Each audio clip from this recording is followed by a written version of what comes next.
The wind came at Caleb Rourke like a living thing, sharp and mean, carrying ice that bit through his coat and found the skin beneath. He'd been riding since dawn, checking trap lines that yielded nothing but frozen earth and his own frustration. The mare beneath him was tired, her breath coming in hard clouds, and he knew he should have turned back an hour ago. But Caleb had never been good at knowing when to quit. That's when he saw the red. Just a splash of it against the white, maybe 50 yards off the trail. Could have been anything. A wounded animal, a scrap of cloth caught on brush.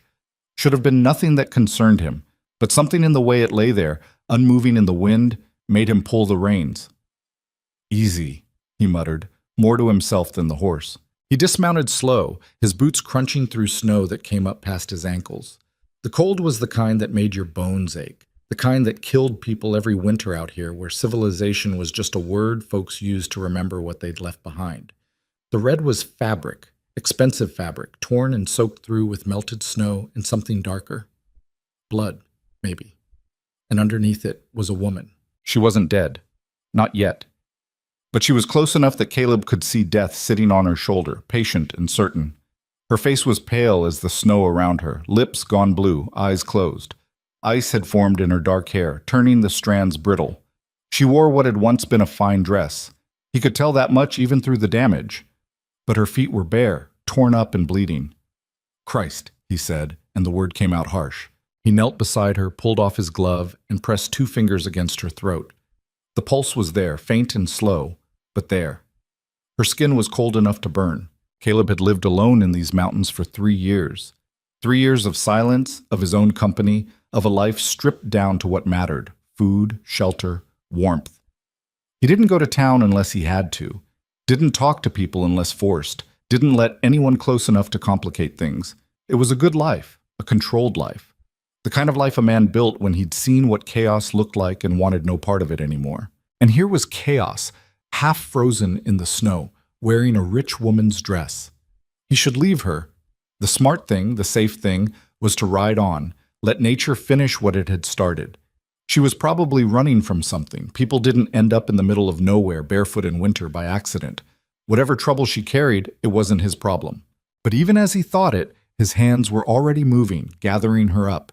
She weighed almost nothing, her body limp and cold against his chest. The mare shifted, uneasy with the extra burden, but she held steady as he climbed into the saddle with the woman cradled against him. "Let's go," he said, and turned the horse toward home. The cabin was 2 miles back, tucked into a canyon where the wind couldn't reach. It wasn't much, single room, stone fireplace, a loft for sleeping, but it was solid and warm and his. He'd built it himself, every log and nail, because that's what you did when you wanted to disappear. He kicked the door open and carried her inside, laying her down on the rug near the fireplace. The embers from the morning fire were still glowing. He fed them kindling, then logs, blowing on them until flames caught and spread. The woman didn't move, didn't make a sound. Caleb stripped off his coat and went to work. He'd done this before, pulled half-frozen calves from snowdrifts, warmed hypothermic trappers who'd stayed out too long. The process was simple: get them warm, but not too fast. Too fast and the body went into shock, and then you had a corpse instead of a patient. He peeled the wet dress off her, ruined silk and lace, worth more than anything he owned, and wrapped her in blankets from his bed. Her feet were a mess, torn up from running over frozen ground. He cleaned them carefully, bandaged them with strips of cloth. There was a cut on her shoulder, shallow but angry looking. He cleaned that too. Then he waited. The fire crackled. Snow hissed against the windows. The woman lay still as death, and Caleb sat beside her, watching the slow rise and fall of her chest. He should have felt something, concern, maybe, or curiosity about who she was and how she'd ended up out there. But all he felt was tired and wary, because he knew what saving her meant. It meant questions. It meant involvement. It meant the careful walls he'd built around his life were about to come down. "Should have left you," he said to her unconscious form. "Would have been easier." But he hadn't. And now she was here, breathing his air, bleeding on his floor, and there wasn't a damn thing he could do about it except wait. Tom. She woke near midnight. Caleb was dozing in the chair, his rifle across his lap. Old habits died hard. When he heard her gasp, He was on his feet before his eyes were fully open, the gun coming up by instinct before he remembered she wasn't a threat. She was sitting up, or trying to, her eyes wide and wild in the firelight. The blankets had fallen away from her shoulders. She looked around the cabin like a trapped animal searching for an exit. "Easy," Caleb said, the same word he'd used with the horse. He lowered the rifle. "You're safe." Her eyes found him. They were gray, he noticed, or maybe green, hard to tell in the dim light. Sharp eyes, even clouded with confusion and fear. "Where?" Her voice cracked, dry as old paper. She tried again. "Where am I?" "My cabin, about 15 miles north of Blackwater Ridge." He moved slowly, set the rifle against the wall. "Found you in the snow. You were damn near frozen." She stared at him, and he could see her mind working, trying to piece together what had happened. Her hand went to her shoulder, found the bandage there, then down to her feet. She flinched when she touched them. "My feet, torn up pretty bad. You were running barefoot through snow." He grabbed the water bucket, dipped a cup. "Here." Slow. She took it with shaking hands, drank too fast anyway, choked. He didn't help her, just watched. When she finished, she looked at him again. Really looked this time, taking in his face, his clothes, the cabin around them. He wondered what she saw. A man in his 30s, lean and weathered, with a scar running from his left eyebrow to his cheekbone. Dark hair that needed cutting, hands that had done hard work and harder things. "Thank you," she said finally. The words sounded strange in her mouth, like she wasn't used to saying them. For bringing me here." Caleb shrugged. "Couldn't leave you out there. Some men would have. Some men do a lot of things I don't." She almost smiled at that. Almost. "What's your name?" "Caleb. Caleb Rourke." She stopped, and something shifted in her expression. A decision being made. "Eliza. Eliza Ward." It was a lie. He knew it the second the words left her mouth. Not because he could read people, though 3 years alone had made him better at it than he used to be, but because she hesitated, because she chose the name instead of just saying it. But he didn't call her on it. Everyone out here was running from something. Hell, he was running from something. If she wanted to call herself Eliza Ward, that was her business. "All right, Eliza Ward, you want to tell me how you ended up half dead in the middle of nowhere?" She looked down at her hands, wrapped tight in the blanket. "I was traveling. The coach overturned in the storm. I walked until I couldn't anymore." Another lie. Or at least not the whole truth. Her dress, what was left of it, wasn't travel clothes. It was the kind of thing you wore to a ball or a fancy dinner. And where was the wreckage? He'd ridden that trail 100 times. There was no overturned coach, no scattered luggage, no dead horses. But again, he let it go. "You hungry?" She nodded. He went to the stove, ladled stew from the pot he'd made yesterday. It was simple: venison, potatoes, onions. But it was hot and filling. He handed her a bowl and watched her eat. She had manners. Even half-starved and wrapped in blankets, she ate carefully, precisely. The way someone raised with wealth and education ate. It didn't match the story she'd told him, but then again, nothing about her did. "How long was I out there?" she asked between bites. "Can't say. Found you this afternoon. Storm's been going for 2 days, so could have been a few hours, could have been longer. And you brought me here. Alone." It wasn't a question, but he heard the weight behind it. A woman alone with a strange man in the middle of nowhere. She had to be thinking about what that meant, what he might do. "You needed help," he said simply. "That's all." She studied him for a long moment, then nodded. "I believe you." They sat in silence after that. The fire burned, the wind howled outside. Caleb poured himself coffee and tried not to think about how his quiet life had just gotten very complicated. She slept through most of the next day, her body shutting down to heal. Caleb let her be, going about his routine, feeding the horse, checking the traps, chopping wood. The storm had passed, leaving behind a world of white silence and bitter cold. When she woke the second time, there was more color in her face. Still pale, but not corpse pale. She sat up carefully, wincing at the pain in her feet. "How do they feel?" Caleb asked from the table where he was cleaning his rifle. like I ran through hell barefoot. Close enough to the truth. She watched him work for a while, the methodical way he disassembled the weapon, cleaned each piece, put it back together. You're military, she said. Not a question. Was. Which side? The losing one. He didn't look up, didn't elaborate. After a moment, she let it drop. How long until I can walk properly? Week, maybe 2. Depends on how fast you heal. He set down the cleaning rod. You got somewhere you need to be? She hesitated. No, not really. People looking for you? The question hung in the air between them, sharp and dangerous. He saw her shoulders tighten, saw the calculation in her eyes as she decided how to answer. Maybe, she said finally. I don't know. That's not an answer. It's the only one I have right now. Caleb stood, walked to the window. Snow stretched out in every direction, pristine and empty. Well, even if they are looking, they won't find you here. Not until spring, anyway. Passes are snowed in. Town's cut off. It's just us and the mountain until the thaw. He heard her exhale, long and slow. Relief, maybe. Or resignation. I'll earn my keep, she said. I can cook, clean. I'm not useless. Didn't say you were. You didn't have to, yet. Over the next few days, an uneasy routine settled over the cabin. Eliza healed slowly, her strength returning in increments. She couldn't walk far yet, but she could move around the cabin, could help with small tasks, and she was good at them. Better than good. She cooked meals that actually tasted like something other than survival. She organized his shelves, mended his shirts with stitches so fine they were nearly invisible. She even fixed the loose hinge on his cupboard door, a problem he'd been ignoring for months. Where'd you learn that? He asked, watching her work.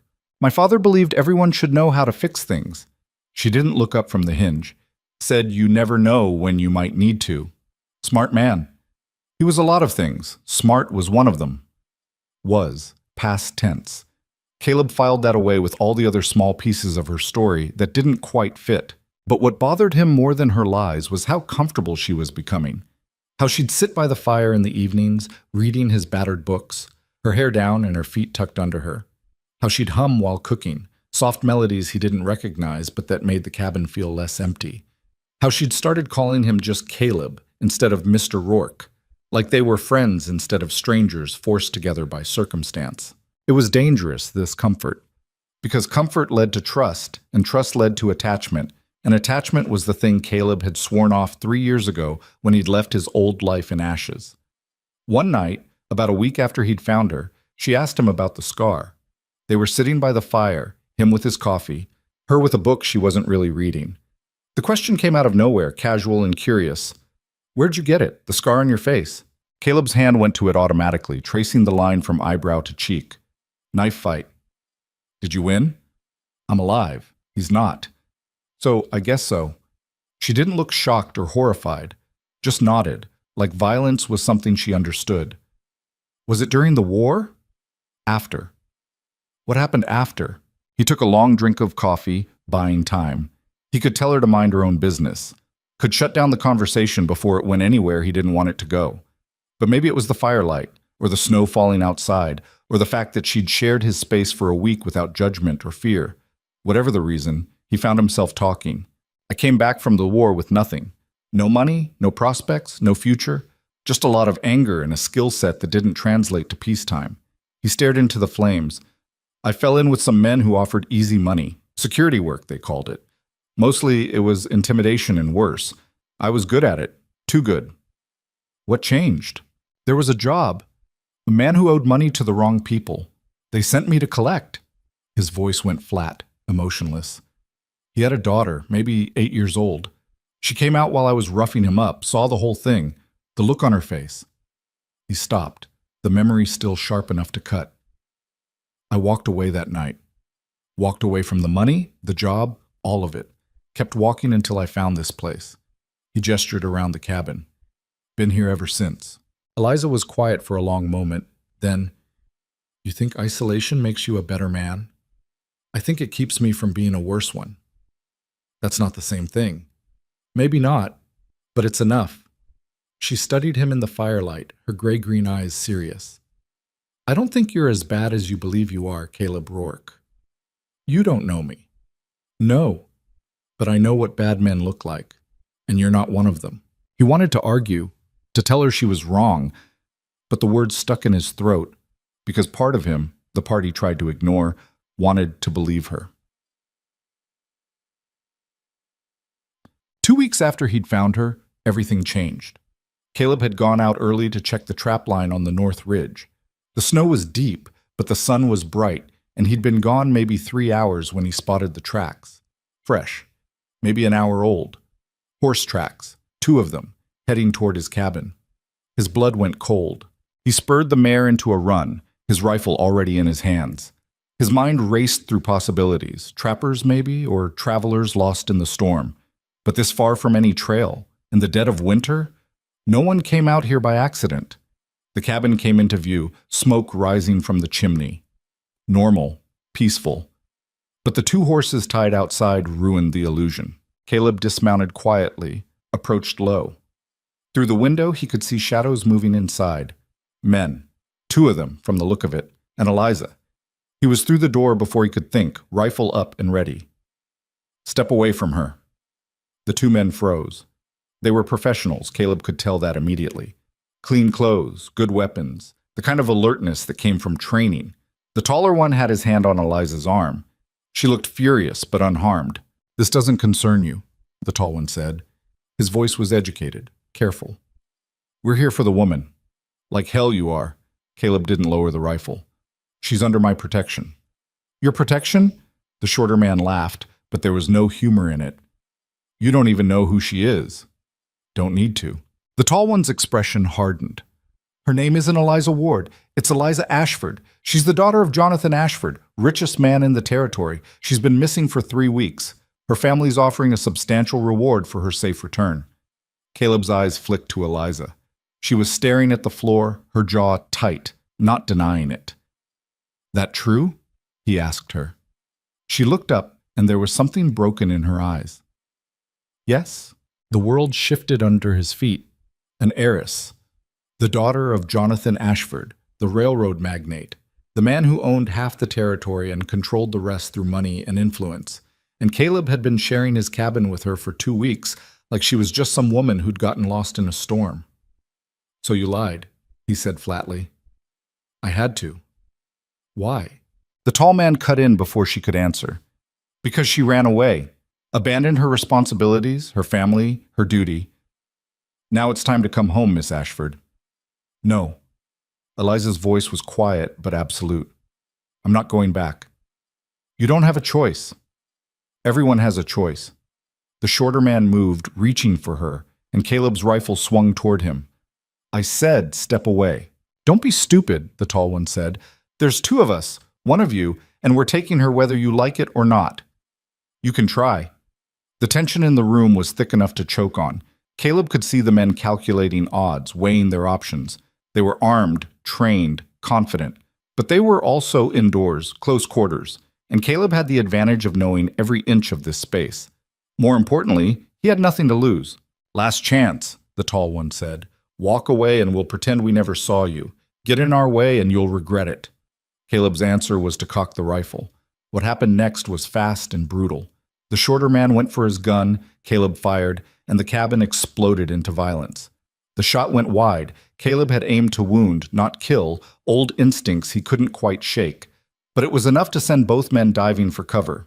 Eliza screamed his name. Caleb grabbed her, pulled her behind him, fired again. Wood splintered. Someone cursed. Then the tall one was rushing him, too close for the rifle to matter, and they crashed into the table. The fight was ugly, graceless. Fists and elbows and knees, the kind of brawl that left you bloody and aching.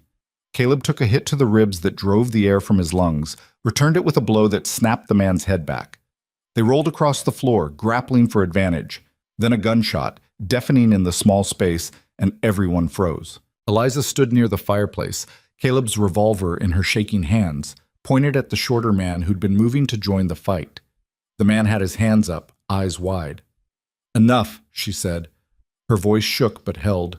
Both of you, get out, now. The tall one shoved Caleb off, stood slowly. Blood ran from his nose, and there was murder in his eyes. This isn't over. Yes, it is. Eliza kept the gun steady. Tell my father I'm not coming back.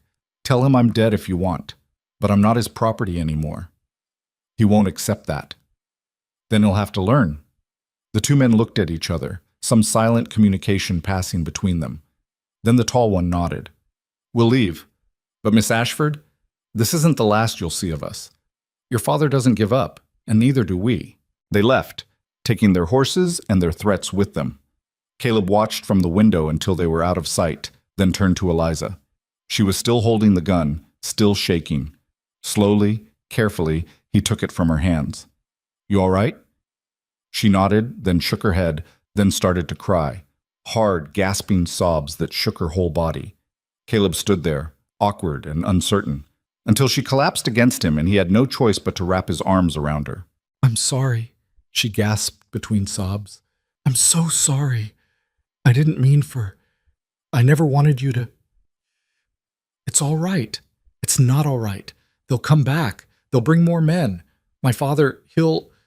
She pulled back, looked up at him with red-rimmed eyes. You need to let me go. Let them take me. It's the only way you'll be safe. Not happening. Caleb, I said no. His voice was firm, final. I don't care who your father is or how much money he has. You said you weren't going back, and I'm going to make damn sure you don't have to. Why? The word came out broken, confused. Why would you do that for me? It was a good question. The smart answer was that he wouldn't, that he'd put her on a horse and send her back to her rich family where she belonged. Let someone else deal with her problems. But as he looked at her, this woman who'd cooked his meals and mended his shirts and read his books and made his empty cabin feel like something more, he knew he couldn't do that. Because you don't want to go, he said simply. And that's enough. She stared at him, and something shifted in her expression, something soft and dangerous and inevitable. Thank you, she whispered. And Caleb knew, with absolute certainty, that his quiet life was over. The war he'd been avoiding for 3 years had just found him, and this time he wasn't running. The silence after the men left felt heavy, like the air before a storm. Caleb stood at the window, watching the horizon long after the riders disappeared into the white landscape. His ribs ached where he'd taken that hit, and his knuckles were split and bleeding, but he barely noticed. His mind was too busy calculating angles, working through scenarios, trying to figure out how bad this was going to get. Behind him, Eliza had stopped crying. She sat on the edge of his bed, her hands folded in her lap, staring at nothing. The gun lay on the table between them, a reminder of how close things had come to ending differently. So, Caleb said without turning around. Eliza Ashford. Yes. Jonathan Ashford's daughter. Yes. The man who owns the Continental Railroad. The man who has governors and senators in his pocket. The man who could buy this entire mountain and everyone on it without blinking. That's him. Caleb turned to face her. And you ran away from all that. Why? She looked up at him, and there was something raw in her expression, something that went deeper than fear or regret. Because he was selling me. The words hung in the air, stark and ugly. What do you mean, selling you? Exactly what I said. Her voice was flat now, drained of emotion. My father arranged a marriage. William Blackwell. Railroad baron, like him. Twice my age, with a reputation for, let's just say his first 2 wives didn't fare well. One died in childbirth. The other threw herself from a balcony. Caleb felt something cold settle in his gut. And your father wanted you to marry this man. Wanted? No, demanded. It was a business arrangement. Blackwell gets the Ashford name and my father's political connections. My father gets access to Blackwell's Western rail lines and mining operations. I get, she laughed, bitter and sharp. I get to be property that changes hands. You could have said no. You don't say no to Jonathan Ashford. You obey or you suffer the consequences. She stood, walked to the fireplace, stared into the flames. I tried. I begged him to reconsider, to give me time, to let me choose my own future. He locked me in my room for a week. No food, just water, and time to think about my duty. Caleb's hands clenched into fists. He'd known men like Jonathan Ashford, Men who saw people as tools, as resources to be used and discarded. He'd worked for men like that back in the days he was trying to forget. So you ran. The night before the wedding, I stole a horse, took what money I could find, and rode until the animal collapsed. Then I walked. I didn't know where I was going, just away, as far away as possible. She turned to look at him. I got lost in the storm, started hallucinating. I thought I was going to die out there. Then you found me and lied to me about who you were. Yes. She didn't flinch from it. I lied.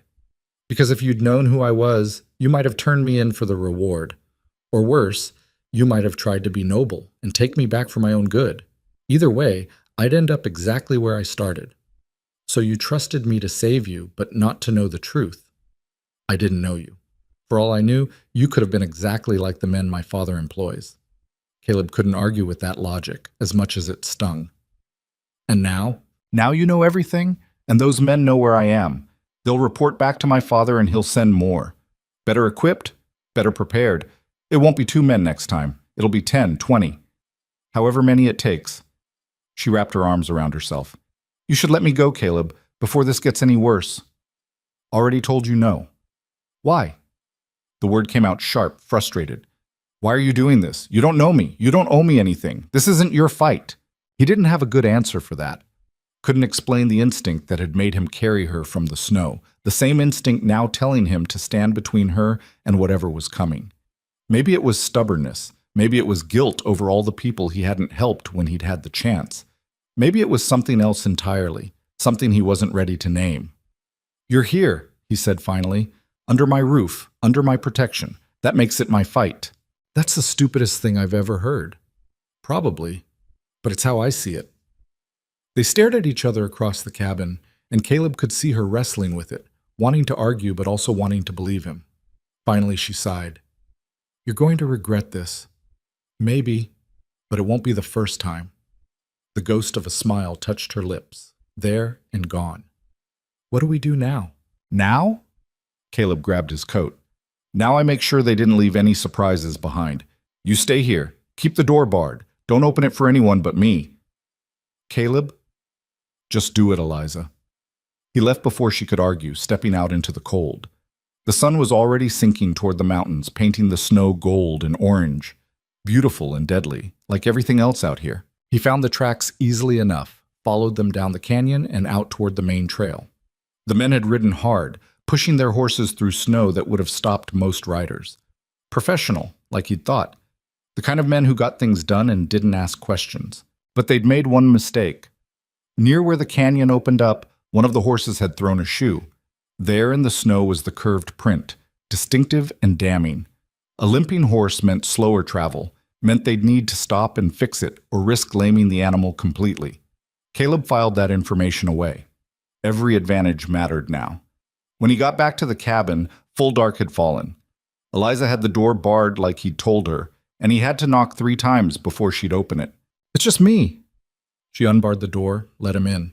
She'd been busy while he was gone. The cabin was cleaner than it had been in months, and something was cooking on the stove that smelled better than anything he'd made in years. You didn't have to. I needed to do something, she cut him off. Sitting still makes me think too much. He understood that. He'd spent 3 years keeping his hands busy for the same reason. They ate in silence, the weight of everything unsaid pressing down on them. Finally, when the plates were cleared and the fire was banked, Caleb spoke. Tell me about your father. Everything. If we're going to stay ahead of him, I need to know what we're dealing with. Eliza poured herself coffee. She'd learned where he kept everything by now, and settled into the chair across from him. The firelight caught in her dark hair, turned her eyes amber. Jonathan Ashford is the most dangerous man I know, she began. Not because he's violent, he rarely dirties his own hands, but because he's patient, strategic, and completely ruthless. He doesn't lose, ever. And if you get in his way, he destroys you so thoroughly that no one even remembers you existed. How? Money, mostly. He buys politicians, judges, law enforcement. Anyone who can't be bought gets blackmailed or framed or worse. He owns 3 newspapers and uses them to ruin reputations. He controls enough freight lines that he can strangle entire towns economically if they cross him. She took a sip of coffee. And if none of that works, he has men like the ones who came here today. Men who make problems disappear. Sounds like a real prince. He wasn't always like this. When I was young, before my mother died, he was different. Stern, yes, but fair. He built his empire through hard work and smart investments. But after she passed, Eliza's voice went quiet. Something broke in him. He became obsessed with legacy, with building something that would outlast him. And I was part of that legacy, whether I wanted to be or not. What about other family, siblings, cousins, anyone who might help you? I'm an only child. My mother's family disowned her when she married my father. He was too common for their blood. My father's people are all dead or estranged. She laughed without humor. I'm alone in this. Have been for a long time. Caleb thought about that, about what it meant to have wealth and power and still be completely isolated. He'd chosen his isolation. She'd had it forced on her. The men who came today, he said, they mentioned a reward. How much? Knowing my father, enough to tempt anyone, 50,000, maybe more. Caleb whistled low. That was fortune money, life-changing money, the kind of money that made men do terrible things. And William Blackwell, the man you were supposed to marry, what's his angle in all this? Eliza's expression darkened. Blackwell is worse than my father in some ways. My father at least has principles, twisted as they are. Blackwell has none. He wants power, and he doesn't care who gets hurt in the process. He sees me as a means to an end. Marry into the Ashford name, consolidate the railroads, dominate the entire Western Territory. He know you ran? Oh, you. I'm sure he does by now, and I'm sure he's furious. Blackwell doesn't handle rejection well. His first wife tried to leave him. That's when the accidents started. Accidents. Convenient ones. She fell downstairs, got thrown from a horse, finally threw herself from that balcony, though there are people who say she had help. Caleb felt that cold anger settling deeper in his chest, the kind that had gotten him into trouble before. And your father wanted you to marry this man. Business, Caleb, it's always business with him. My happiness, my safety. Those are acceptable losses for the greater goal. They sat in silence for a while, the fire crackling between them. Finally, Caleb stood. You should sleep. Tomorrow we start preparing. Preparing for what? For war, because that's what's coming. Over the next few days, Caleb worked with a focus he hadn't felt in years. He checked and rechecked his weapons, inventoried his ammunition, set up sight lines and fallback positions around the cabin. He taught Eliza how to shoot properly, not just point and pull the trigger, but actually hit what she was aiming at. She was a good student, quick to learn, steady under pressure. The first time she hit the target dead center, she turned to him with a smile that was pure triumph. Not bad, he said. Not bad? I hit exactly where I aimed. Once. Do it again. She did, and again, until her hands were steady and her aim was true. But it wasn't just shooting. He taught her how to move quietly, how to read tracks, how to tell if someone had been through an area. Survival skills he'd picked up during the war and after, skills he'd never thought he'd need to pass on. You're turning me into a soldier, she said one afternoon as they walked the perimeter. I'm turning you into someone who can survive. There's a difference. Is there? He didn't answer that. In the evenings, when the work was done, they'd sit by the fire and talk. Not about the danger coming or the plans they were making, but about other things. She told him about growing up in San Francisco, about the tutors and the parties and the suffocating expectations. He told her about his childhood in Missouri, about a father who drank and a mother who died young and the brother he'd lost in the war. You never mention him much, she said one night. Your brother. Not much to say. He died at Shiloh. Got shot leading a charge that didn't matter for an objective we didn't take. Waste of a good man. You blame yourself. I wasn't there. Was fighting 2 states over. But yeah, I blame myself. Should have kept him out of it. Should have made him stay home. You can't control other people's choices, Caleb. Tell that to your father. She flinched, and he immediately regretted the words. But she didn't argue, just stared into the fire with an expression he couldn't read. One morning, about 10 days after the first men had come, Caleb woke to find her already up, cooking breakfast. Nothing unusual about that. She was usually awake before him these days. But something was different. She was wearing one of his shirts, rolled up at the sleeves, and her hair was tied back with a strip of cloth. She looked settled, like she belonged here. It scared him more than the men with guns. "Morning," she said without turning around. "Morning. Coffee's ready. Eggs in a minute." He poured himself a cup, watched her work. She moved around his kitchen like she'd been doing it for years, not weeks. Knew where everything was, knew how he liked his coffee, knew to leave space between them because mornings made him grumpy. "We need to talk," he said. "About what?" "About what happens when they come back." "Because they will come back, Eliza. Might be a week, might be a month, but they're coming, and when they do, we need a plan beyond shooting our way out." She plated the eggs, brought them to the table. "I've been thinking about that." "And?" "And I think we should leave. Head further into the mountains. Find somewhere even more remote. They can't chase us forever. Your father can. He's got the money and the reach. We run. We'll be running for the rest of our lives." "Better than the alternative." "Is it?" He leaned forward. "You want to spend the next 20 years looking over your shoulder? Never settling down, never having a real life? Because that's what running means. What's the other option? Fight? Against my father and Blackwell and everyone they can pay to come after us? We'd lose, Caleb. They'd bury us." "Maybe. But at least we'd go down swinging." She shook her head. "You're talking about dying for pride." "I'm talking about living with dignity. There's a difference." They ate in tense silence, neither willing to back down. Finally, Eliza pushed her plate away. "You don't understand what you're up against. My father has resources you can't imagine. He could send 100 men, 200. He could burn this whole mountain down if he wanted to. Then let him try. Caleb, I'm not running, Eliza. I did that once. Came out here to hide from what I'd done and who I'd been. I'm not doing it again. If your father wants you back, he's going to have to come through me. And I promise you, it won't be easy." She stared at him, and he could see the fear in her eyes. Not fear of him, but fear for him. That scared him too, though for different reasons. "You're a stubborn fool," she said quietly. "Been called worse." "You're going to get yourself killed." "We all die eventually. Might as well be for something that matters." "I'm not worth dying for." He reached across the table, took her hand. It was the first time he'd touched her since that night she'd cried, and the contact felt electric, dangerous. "That's not your call to make." Her fingers tightened around his. "Why are you doing this?" "You keep asking me that." "Because I don't understand. No one has ever—" She stopped, swallowed hard. "No one has ever put me first before. My father, he loves his empire more than me. Blackwell sees me as property. Even the few friends I had, they were more interested in my name and money than me. But you barely know me, and you're willing to die for me. Why?" It was a fair question. And sitting there, her hand in his, the morning light streaming through the window, Caleb finally had to face the answer he'd been avoiding. "Because I know what it's like to be trapped," he said slowly. "To feel like you don't have choices, like your life isn't your own. I lived that way for years, doing things I hated for people I despised, telling myself it was necessary or inevitable or just the way things were. And I was miserable.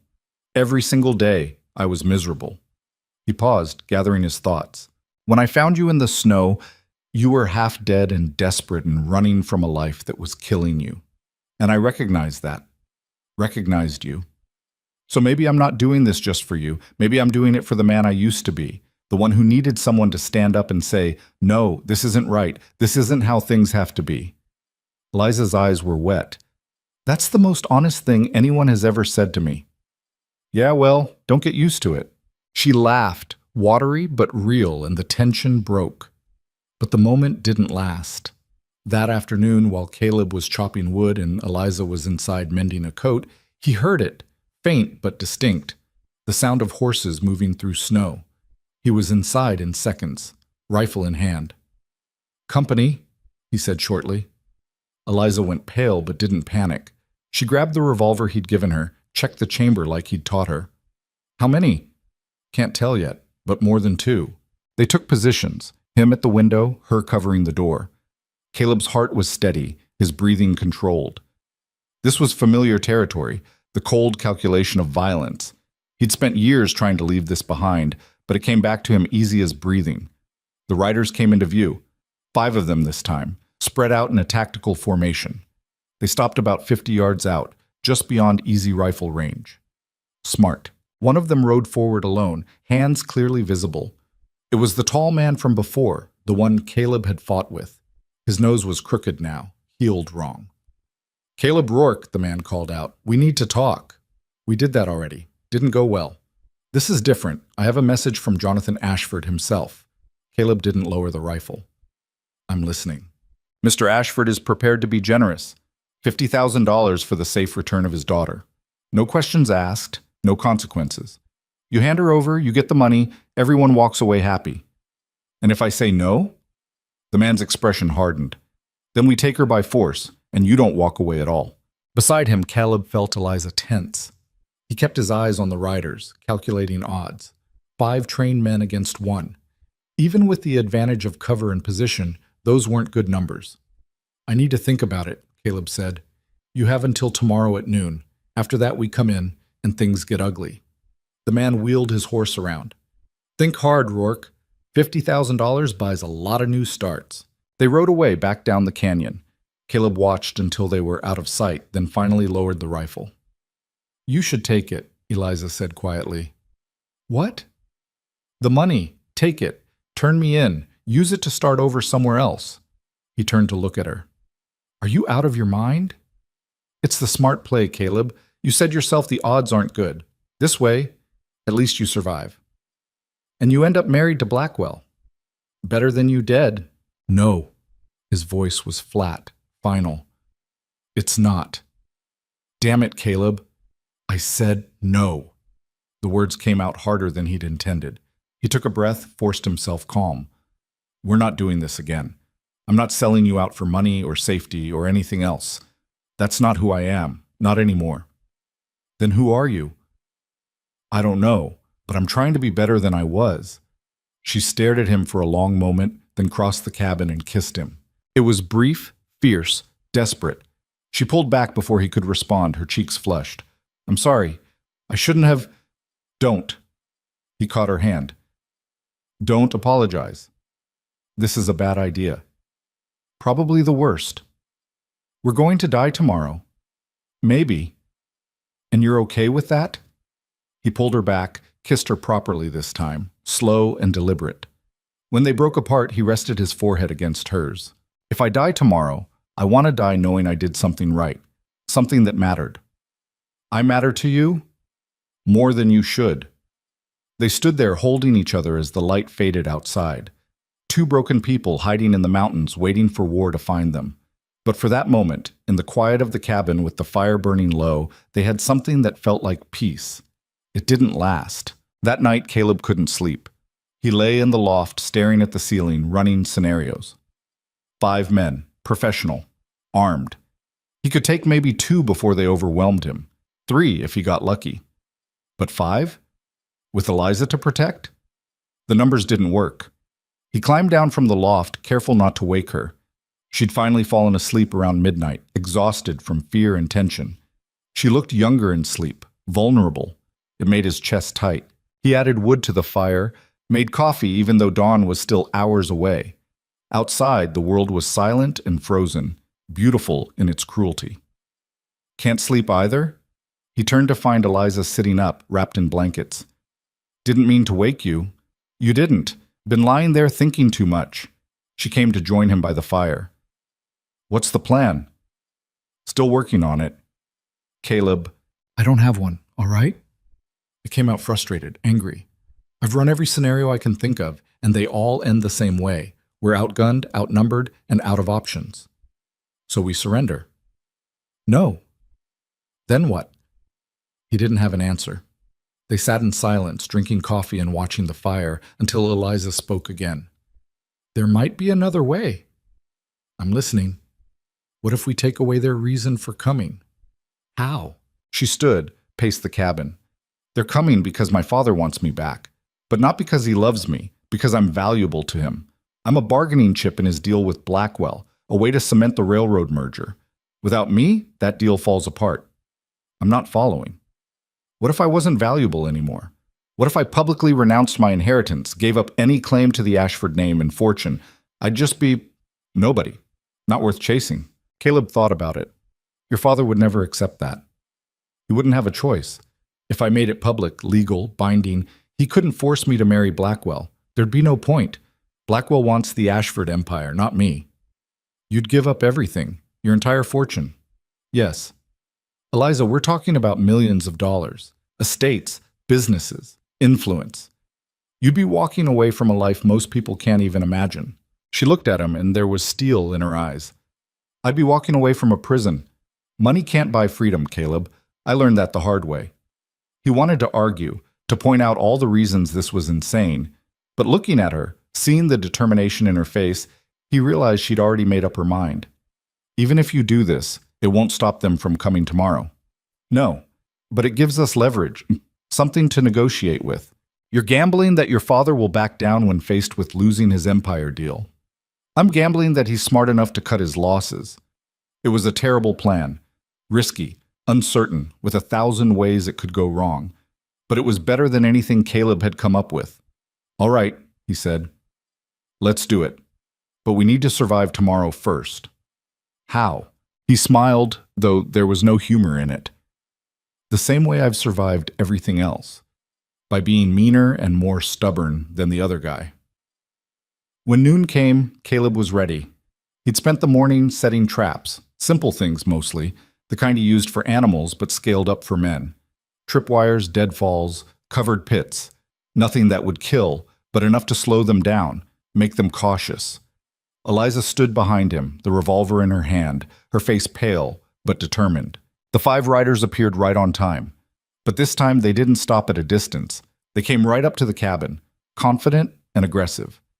The tall man dismounted. Time's up, Rourke. What's it going to be? Caleb stepped out, rifle across his chest. I've got a counteroffer. We're not negotiating. You are, if you want to leave here alive. That got their attention. The other 4 men shifted in their saddles, hands moving toward weapons. Careful now, Caleb said. I've got this canyon rigged 10 ways from Sunday. You try to rush me, we all go down together. You're bluffing. Am I? Caleb gestured to a spot about 20 feet to the tall man's left. See that patch of snow that looks just slightly different than the rest? That's a covered pit, 4 feet deep, sharpened stakes at the bottom. Won't kill you, but you'll wish it had. The man looked, and his expression changed slightly. He'd seen something that made him believe. What do you want? He asked. I want you to take a message back to Jonathan Ashford. Tell him his daughter is prepared to renounce her entire inheritance, publicly and legally, in exchange for her freedom. No marriage to Blackwell, no business deals, no leverage. Just her life, lived on her terms. The tall man laughed. He'll never accept that. Then he loses everything. The marriage falls through, Blackwell walks away, the railroad deal collapses. All because he was too proud to let his daughter go. You don't know him. He doesn't lose. Everyone loses eventually. Question is whether he's smart enough to minimize the damage. Behind Caleb, Eliza stepped forward. Tell my father I mean it. Tell him I'll sign whatever papers need signing, make whatever statements need making, but I'm done being his property, done being bought and sold like cattle. This is his chance to end this without destroying everything he's built.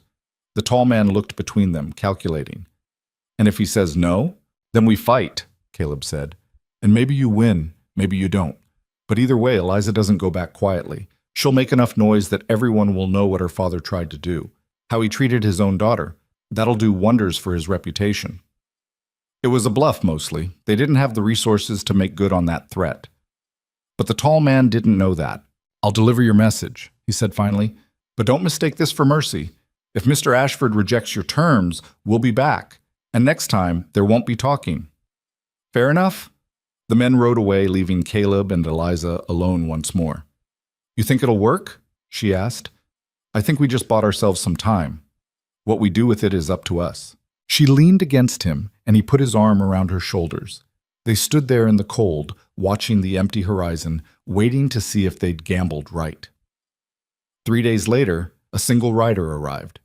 It wasn't the tall man or any of his crew. This was someone different, older, distinguished, wearing expensive clothes and riding an even more expensive horse.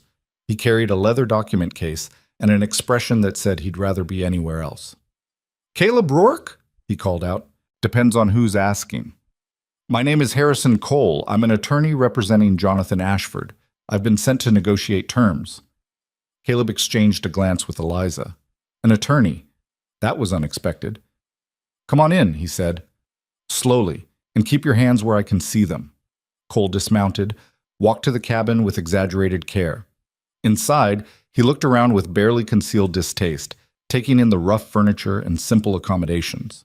Miss Ashford, he said, nodding to Eliza. Your father sends his regards. I doubt that. Regardless, I'm here to discuss your proposal. He opened the document case, pulled out a thick stack of papers. Mr. Ashford is willing to grant you your freedom under the following conditions. He laid out the terms. Eliza would renounce all claims to the Ashford estate, present and future. She would sign documents stating she was acting of her own free will, not under duress. She would make a public statement ending her engagement to William Blackwell. In return, she would receive a modest yearly stipend, enough to live comfortably, not enough to matter in the grand scheme of things, and complete independence from her father's control. And Mr. Rourke? Cole looked at Caleb. Mr. Ashford wants assurance that you understand the consequences of harboring his daughter. I understand perfectly.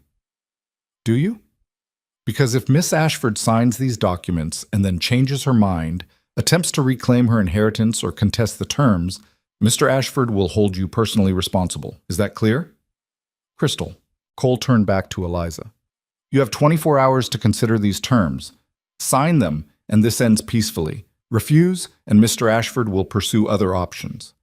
After Cole left, Eliza read through the documents carefully. Caleb watched her face change as she worked through the implications. He's cutting me off completely, she said finally.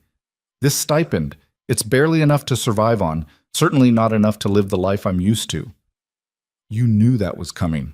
I did, but seeing it in writing, she set the papers down. This is real, Caleb. Once I sign this, there's no going back. I'll have nothing. No money, no home, no future, except what I can build myself. You'll have your freedom. Will I? Or am I just trading one kind of prison for another? She looked around the cabin. What kind of life can we have here? You barely scrape by as it is. Add another mouth to feed and we'll figure it out. How? With what? You've got maybe enough supplies to last through winter, and then what?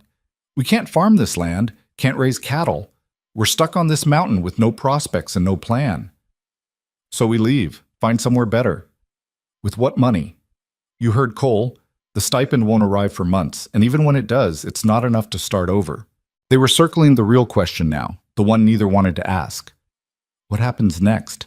They'd been so focused on surviving, on fighting off her father's men, that they hadn't thought about what came after. Maybe this was a mistake, Eliza said quietly. Maybe I should just go back, marry Blackwell, play the dutiful daughter. At least then you'd be safe. We've had this conversation, and nothing's changed. We're still trapped, still out of options. All we've done is trade one impossible situation for another. Caleb stood, walked to her, took her face in his hands. Listen to me. I've lived half my life making choices based on fear and survival, running from who I was, hiding from what I'd done. And I was miserable. Every single day was just existence, getting through to the next day and the next with no purpose and no hope. Caleb, then I found you, and for the first time in 3 years, I felt like I had a reason to be something more than just a man waiting to die. You make me want to be better, to build something instead of just hiding. That's worth more than all your father's money. Tears ran down her face. What if it's not enough? Then we'll make it enough. She signed the papers the next morning. Cole returned at noon, verified the signatures, and left without ceremony. Just like that, Eliza Ashford ceased to exist legally. She was now just Eliza, with no last name she wanted to claim, no fortune, no family. She should have looked devastated. Instead, she looked lighter, like a weight had been lifted. It's done, she said. How do you feel? Terrified, relieved, free. She laughed. Is it normal to feel all those things at once? I don't know, but if it is, we'll figure it out together. That night they made plans, real plans, not just desperate survival strategies. They'd stay through the winter, save what money they could from his trapping. Come spring, they'd head west, find a town that needed workers, build a life from nothing. It wasn't much of a plan, but it was theirs. The papers were signed, the attorney was gone, and for 3 days it felt like they might actually have won. Caleb went back to his trap lines. Eliza kept the cabin warm and filled with the smell of cooking, and they both pretended that signing away a fortune was the end of it, rather than just the beginning of something worse. The illusion shattered on the 4th morning. Caleb was outside splitting wood when he heard the horses. Not just a few this time, the sound was wrong, too loud, too many hoofbeats drumming through the frozen air. He dropped the axe and grabbed his rifle, already moving toward the cabin. "Eliza, get inside, bar the door." She appeared in the doorway, saw his face, and didn't ask questions, just disappeared back inside. He heard the heavy bar drop into place. The riders came around the bend in a formation that made Caleb's blood run cold. Not 5 men this time, not 10, 20 at least, maybe more, spread out across the canyon approach like a military operation. And at the front, riding a black stallion that probably cost more than most men earned in a lifetime, was someone Caleb had hoped never to see again. Marcus Rourke, his cousin. The one person from his old life who knew exactly how dangerous Caleb could be and exactly how to destroy him. Marcus raised a hand, and the whole column stopped. He dismounted slowly, every movement calculated for maximum effect. He'd always been like that, dramatic, theatrical, making every moment about power and control. "Hello, Caleb," Marcus called out. His voice was smooth, educated, nothing like the rough drawl Caleb had grown up with. Marcus had worked hard to scrub away their shared past. "It's been a long time." Caleb kept the rifle trained on his cousin's chest. "Not long enough. Now, is that any way to greet family?" Marcus spread his hands, showing he was unarmed. "I come in peace, just want to talk." "Then talk from there." Suspicious as ever, some things never change. Marcus smiled, but it didn't reach his eyes. "I'm here on behalf of Jonathan Ashford, and before you say anything stupid, let me be clear, this isn't a negotiation. This is me doing you a courtesy because we share blood, however distant." "What does Ashford want now?" "His daughter signed the papers." "It's over." "Oh, Caleb, you really think a few signatures end this?" Marcus shook his head, almost pitying. "You embarrassed a very powerful man, made him look weak, made him bend to the demands of his runaway daughter and some mountain hermit. That's not something Jonathan Ashford forgives." "She gave up everything. What more does he want?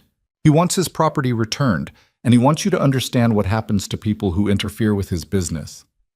The words hit like a physical blow. Property, not daughter, not even Eliza, just property. "She's not going back," Caleb said flatly. "See, that's where you're wrong." Marcus began walking forward, slow and easy.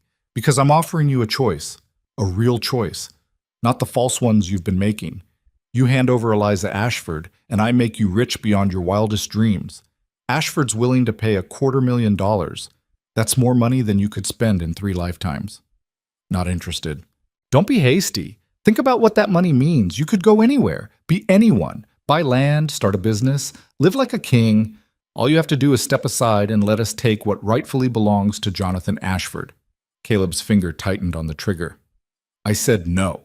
"Then let me tell you what the alternative looks like." Marcus stopped about 30 feet away, close enough that Caleb could see the cold calculation in his eyes.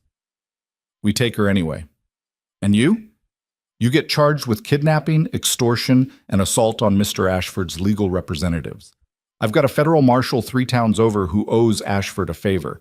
He'll issue a warrant, and you'll hang for it. Clean, legal, no one questions a thing." "That's a lie. She signed papers saying she came here willingly." "Did she? Or did you coerce her? Force her to sign under threat of violence? That's what the newspapers will say. That's what the court will hear." Marcus's smile widened. "You forget, Caleb. I know what you are. I know what you've done. And I've got 3 witnesses from your old crew willing to testify about your violent past, your criminal activities, your complete lack of moral character.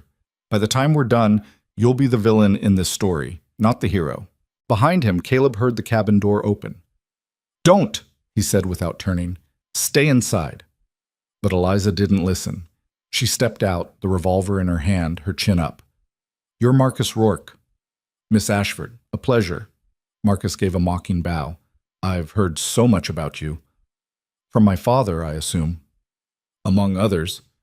William Blackwell sends his regards, by the way. He's quite eager to resume your engagement. That engagement ended when I signed those papers. Legally, perhaps. But Blackwell is a persistent man, and your father is willing to overlook your little rebellion if you come back quietly. All is forgiven. All is forgotten. You can still have the life you were meant for. The life I was meant for? Eliza's laugh was sharp, bitter. You mean the life where I'm sold to the highest bidder? Where I have no say in my own future? That's not a life, Mr. Rourke. That's a cage. It's a golden cage. Most women would kill for the opportunity. Then let them have it. Marcus's expression hardened. You're making a mistake, both of you. This doesn't end well for people who cross Jonathan Ashford. Then I guess we're all heading for a bad ending, Caleb said. Now get off my land before I put a bullet through you and save everyone the trouble. Your land? Marcus laughed. This is federal territory, cousin. You don't own anything. You're squatting on public land, same as any other drifter. And when I tell the territorial governor about the fugitive hiding up here, they'll send the army if they have to. You're bluffing. Am I? Test me and find out. Marcus turned back toward his men. You have until tomorrow morning. Come down peacefully, turn over the girl, and you walk away with the money and your life. Refuse, and we come get you. And Caleb, you know I don't bluff. You know what I'm capable of. He mounted his horse, signaled his men, and they withdrew. But they didn't leave. Caleb could see them setting up camp at the mouth of the canyon, blocking the only easy way out. A siege, then. They were going to starve him out, or freeze him out, or just wait until he made a mistake. That's your cousin? Eliza asked after they were back inside. Unfortunately. He seems evil? Yeah, Marcus always was good at that. Caleb set the rifle down, paced the cabin. His mind was racing, looking for angles, for options. Our fathers were brothers, grew up together, poor as dirt. Marcus always hated it, always wanted more. He left home at 16, reinvented himself as a gentleman, worked his way up through various organizations until he became a fixer, the kind of man powerful people call when they need dirty work done with clean hands.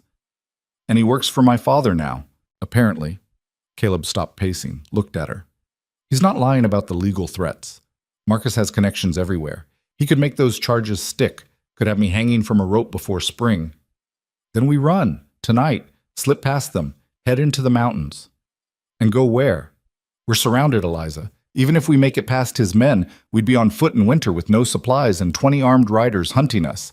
We wouldn't last 3 days. So what do we do? That was the question, wasn't it? What did they do when all the options were bad? Caleb walked to the window, stared out at the camp taking shape below. Fires being lit, tents being raised, men settling in for a long wait. Marcus had brought an army, and he clearly had the time and resources to use it. We need leverage, Caleb said finally. Something that makes it more valuable to leave us alone than to come after us. Like what? We already gave up my inheritance. No, you gave up your claim to it. But the knowledge of what your father did, how he treated you, what he was willing to do to maintain control, that's still worth something. Eliza caught on quickly. You want to threaten exposure. Make it public what kind of man Jonathan Ashford really is. Not just threaten. Do it. Write down everything. The forced marriage, the imprisonment, the hunting you down like an animal. Send it to newspapers, to politicians, to anyone who'll listen. Your father's built his empire on a reputation for integrity and fairness. Destroying that reputation destroys his power. He'll deny everything. Say I'm a hysterical woman making false accusations. Probably, but doubt is enough. Doubt makes investors nervous, makes business partners cautious. And in his world, hesitation is death. Caleb turned to face her. It won't destroy him completely, but it'll hurt him. Hurt him enough that coming after you becomes more trouble than it's worth. And what about the legal threats, the kidnapping charges? That's where it gets tricky. Marcus is smart. He knows those charges are our weak point. We need to neutralize them before we make our move. They spent the rest of the day planning, writing, preparing. Eliza put down everything in careful detail, dates, conversations, names of servants and staff who'd witnessed her treatment. Caleb added his own account of the men who'd come for her, the threats made, the violence attempted. Together they built a record that was damning in its specificity. As night fell, Caleb slipped out of the cabin. He moved through the darkness like a ghost, years of practice making him nearly invisible. The camp below was well organized, but not perfect. There were gaps, blind spots, places where a man who knew the terrain could get through. He made it to the horse line without being spotted, found what he was looking for, and was back in the cabin within an hour. "What did you do?" Eliza asked. "Cut their supply lines. They came prepared for a siege, but half their food stores are now scattered across the canyon floor. It won't stop them, but it'll make them uncomfortable, make them want to end this faster." "That's your plan? Make them uncomfortable?" "Part of it. The rest depends on how well Marcus still knows me." Morning came with fresh snow and fresh tension. Caleb stood at the window, rifle ready, watching the camp stir to life. He could see the confusion, the anger as they discovered the sabotage. Marcus appeared from his tent, listened to the reports, then looked up toward the cabin. Even from this distance, Caleb could see his cousin's cold smile. An hour later, Marcus came alone. He walked up the path carrying a white flag tied to a stick, his other hand clearly empty. When he was close enough to talk without shouting, he stopped. "Clever move with the supplies, cousin. Very you. Figured you'd appreciate the nostalgia." "What I'd appreciate is a straight answer. Are you going to hand over the girl, or do we have to do this the hard way?" Caleb opened the door, stepped out. Eliza tried to follow, but he shook his head. This conversation needed to be just them, two men who'd grown up together, who knew each other's darkest secrets. "You really gonna do this, Marcus? Come after your own blood for money?" "We stopped being blood the day you walked away from the crew. You want to play hermit in the mountains? That's your choice. But don't act surprised when the world you left behind comes calling." "I left because I didn't want to be like you." "And how's that working out?" Marcus gestured around. "Living in a shack, barely surviving, no future, no prospects. You think you're better than me, but you're just poor and stubborn. Rather be poor with a conscience than rich without one." Marcus's expression darkened. "Don't pretend you're some kind of saint, Caleb. I know what you've done. The people you've hurt, the lines you've crossed. You're no better than me. You just tell yourself prettier lies." "Maybe, but at least I stopped. I recognized what I was becoming and walked away. You? You're still the same angry kid from Missouri, still trying to prove you're worth something by stepping on everyone else. And you're still naive enough to think principle matters. It doesn't. Power matters. Money matters. Everything else is just noise." Marcus took a step closer. "Last chance, cousin. Take the money. Walk away. Start over somewhere else. There's no shame in choosing survival. There is when survival means betraying someone who trusts me. She's not your responsibility." "Yes, she is. I made her my responsibility the moment I pulled her from that snow." Marcus studied him for a long moment, and something shifted in his expression. Not respect exactly, but recognition. "You actually care about her?" "Yeah. Enough to die for her?" "If it comes to that, it will." Marcus turned to leave, then stopped. "You know what the worst part is? I actually believe you. You're going to throw your life away for a woman you barely know, for a principle that won't keep you warm at night, and I'm going to have to kill you for it, because that's my job, and I'm good at my job. You could walk away. Tell Ashford you couldn't find us. We both know I won't do that." Marcus looked back at him, and there was something almost sad in his eyes. "Goodbye, Caleb. I wish things had turned out different." "So do I." Marcus walked back to his camp, and Caleb went inside. Eliza was waiting, her face pale. "What happened?" "He's coming for us. Soon, probably tomorrow. He gave me one last chance to turn you over, and I refused. So now we're out of options. Then we fight. Against 20 men, we'll lose. Better than surrendering." Caleb pulled her close, held her tight. "I need you to promise me something. When they come, you hide. There's a root cellar under the floor. You get in there, and you don't come out until it's over." "No. Eliza. I'm not hiding while you die protecting me. We stand together or we don't stand at all. You're being stubborn. I learned from the best."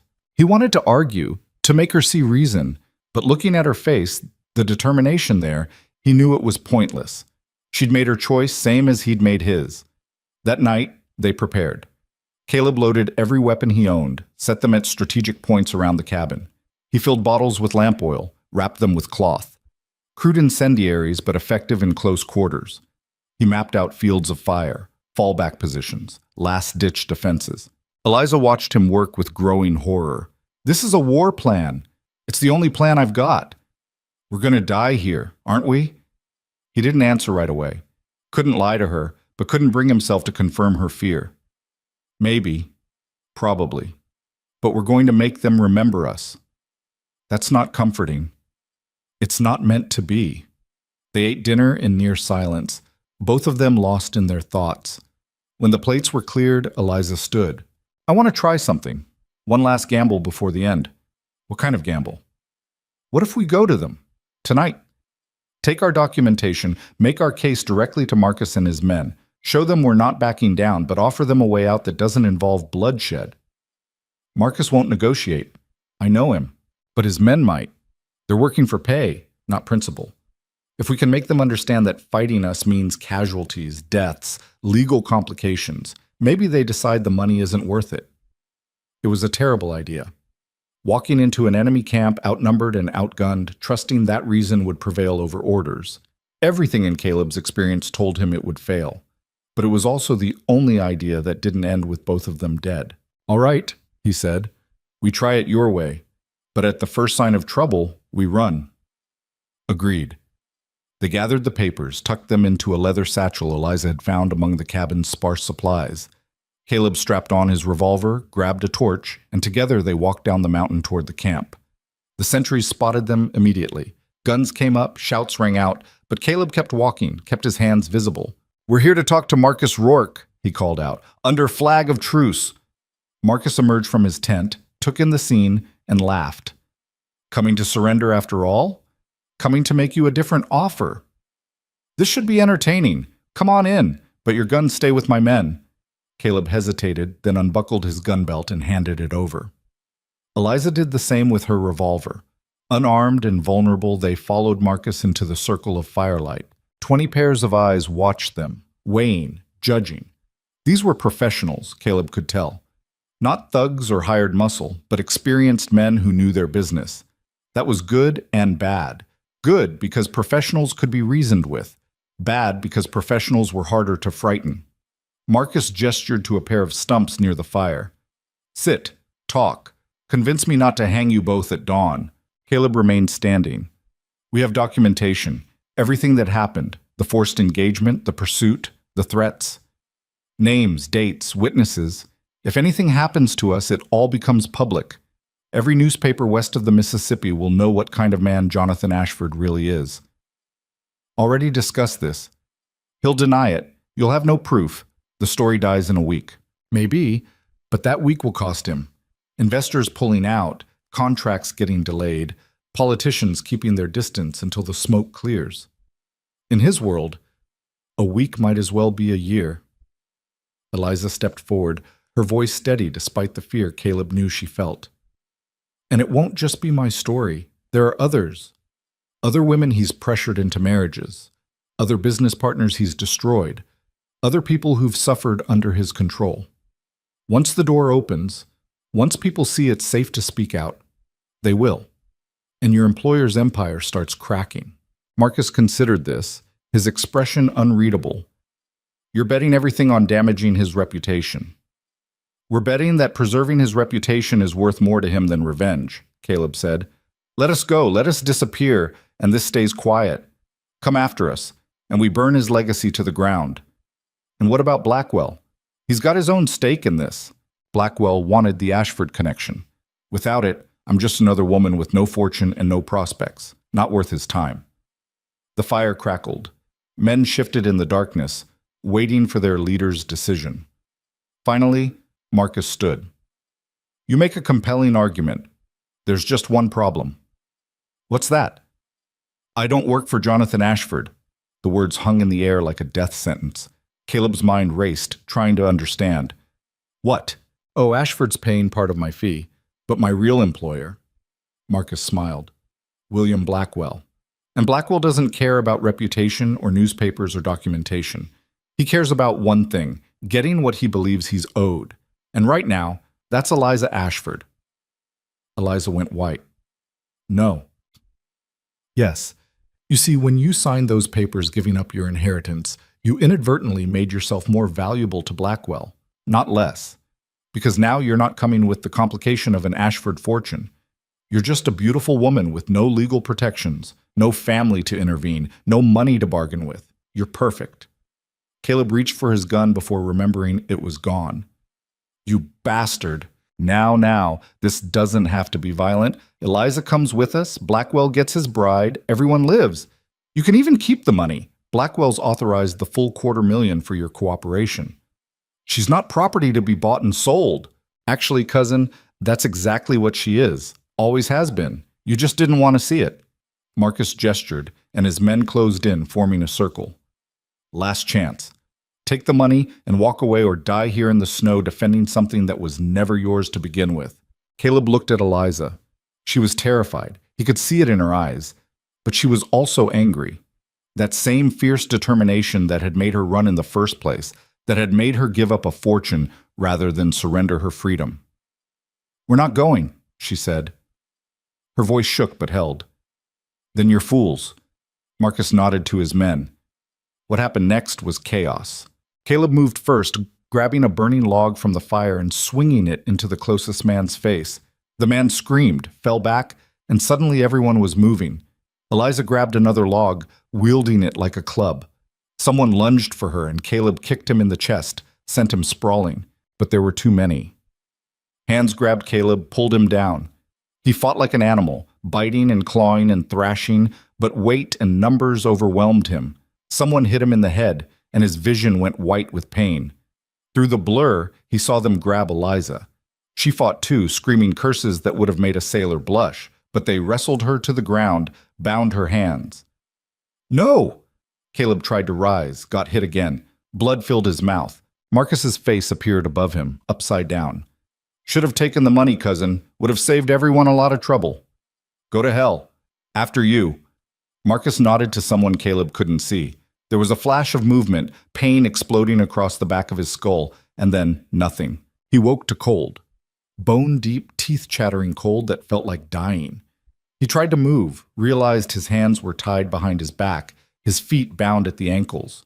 He was outside, lying in snow, and the sun was just coming up. Memory returned in pieces. The fight. Eliza screaming. Marcus's face. They'd lost. They'd gambled everything and lost. "He's awake," someone said. Footsteps approached. Marcus crouched down beside him. "Morning, cousin. Sorry about the accommodations, but we couldn't have you running off." "Where is she?" Caleb's voice came out raw, broken. "On her way to Blackwell. Should arrive by tomorrow evening. I'm sure he'll be very pleased." "You can't do this. Already did." "It's over, Caleb. You lost." Rage flooded through him, hot and vicious. Caleb thrashed against the ropes, ignored the pain, focused only on getting free, on killing Marcus with his bare hands if necessary. Marcus just watched, almost bored. "You can struggle all you want. Those knots won't budge. And even if they did, you're outnumbered, outgunned, and half dead from that beating. There's no dramatic rescue coming, no last-minute salvation. This is reality, not some frontier legend." "Why?" The word came out choked. "Why do this? The money's not worth it." "You're right. The money's secondary." Marcus stood, brushed snow from his pants. "I'm doing this because you need to learn what happens when you try to be noble in an ignoble world. You want to save people, to stand for principle, to be the hero? This is what heroes get, beaten, tied up, helpless, while the woman they love gets dragged off to a living nightmare. Welcome to reality, cousin." He walked away, leaving Caleb alone in the snow with his failure. Caleb lay in the snow for what felt like hours, but was probably only minutes. The cold was eating through him, making his thoughts sluggish and his body numb. He could feel consciousness trying to slip away, the easy surrender of freezing to death calling to him like sleep after a long day. But every time he started to drift, he saw Eliza's face, heard her screaming, remembered the terror in her eyes as they dragged her away. That kept him awake, kept him fighting. He worked at the ropes with methodical desperation, twisting his wrists, searching for any give in the knots. Marcus had been right. They were good knots, the kind that only got tighter when you struggled. But Caleb had learned a few things in his time, including how to dislocate his own thumb. The pain was excruciating. White hot and all-consuming, it made him bite through his lip to keep from screaming, but his hand slipped through the rope, and suddenly he was free. He lay there for a moment, gasping, cradling his mangled thumb. Then he forced himself to move, untied his feet, stood on legs that barely held him. The camp was maybe 100 yards away, and he could see figures moving around the fires. They thought he was secured, neutralized. They weren't watching him. Their mistake. Caleb stumbled toward the tree line, each step agony. His head was splitting where they'd hit him, his ribs felt cracked, and his hand was useless. But he kept moving, driven by a rage so pure it burned away everything else. In the trees he stopped, forced himself to think instead of just react. Going after Marcus and his men directly would be suicide. They'd kill him before he got close. No, he needed a different approach. Needed to think like the tactician he'd been during the war, not the enraged fool he felt like now. The horses. They'd taken Eliza on horseback, which meant she had maybe a 3-hour head start. If he could get a horse, if he could ride hard enough, he might catch them before they reached Blackwell. It was a slim chance, but it was all he had. He circled the camp, staying in the shadows, moving with a patience that felt like torture. Every second Eliza was getting farther away, but rushing would get him killed. Finally, he reached the horse line on the far side of camp. 2 guards stood watch, bored and cold. Caleb picked up a rock, threw it hard into the darkness on the opposite side. Both guards turned toward the noise, hands going to weapons. Caleb moved fast. He grabbed the first guard from behind, choked him out before he could make a sound. The second guard turned just in time to catch Caleb's fist with his face. The man went down hard, unconscious before he hit the ground. Caleb didn't waste time. He grabbed a horse, a good one, looked like the kind of animal that could run all day, and swung into the saddle. His ribs screamed in protest, his hand throbbed, but he kicked the horse into motion. Shouts erupted behind him, gunshots cracked through the morning air. A bullet whined past his head, close enough to feel the wind of it. But he was already into the trees, riding low, pushing the horse as hard as he dared on unfamiliar terrain. Behind him, the camp exploded into chaos. Men scrambling for horses, Marcus's voice cutting through the confusion with orders. But Caleb had a lead, and he knew this country better than they did. He pushed deeper into the forest, taking game trails and creek beds, anything that would slow pursuit. After an hour of hard riding, he stopped to listen. No sounds of pursuit. Either he'd lost them, or they'd given up chasing him to focus on delivering Eliza to Blackwell. Either way, he had a window. He rode south toward the territorial capital. That's where Blackwell would be. The man had a mansion there, along with the political connections to make Eliza's situation legal and binding. If Caleb was going to stop this, he had maybe 12 hours before it was too late. The ride was a blur of pain and determination. Caleb's body kept trying to shut down, to quit, but he wouldn't let it. He stopped only to rest the horse, never for himself. He ate jerky from the saddlebag he'd stolen, drank from frozen streams, and kept moving. By mid-afternoon, he caught up to them. They were stopped at a way station, changing horses. Caleb counted 8 men, all armed, all alert. And in the middle of them, bound and gagged but still fighting, was Eliza. She looked terrible. Her dress was torn, her face bruised, her hair wild.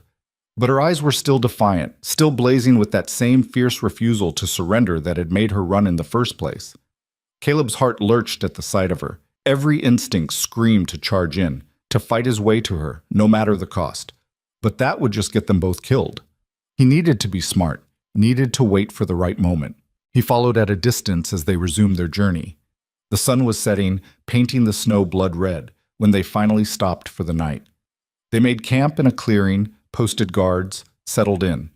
Caleb waited until full dark, until the fires were burning low and most of the men were asleep.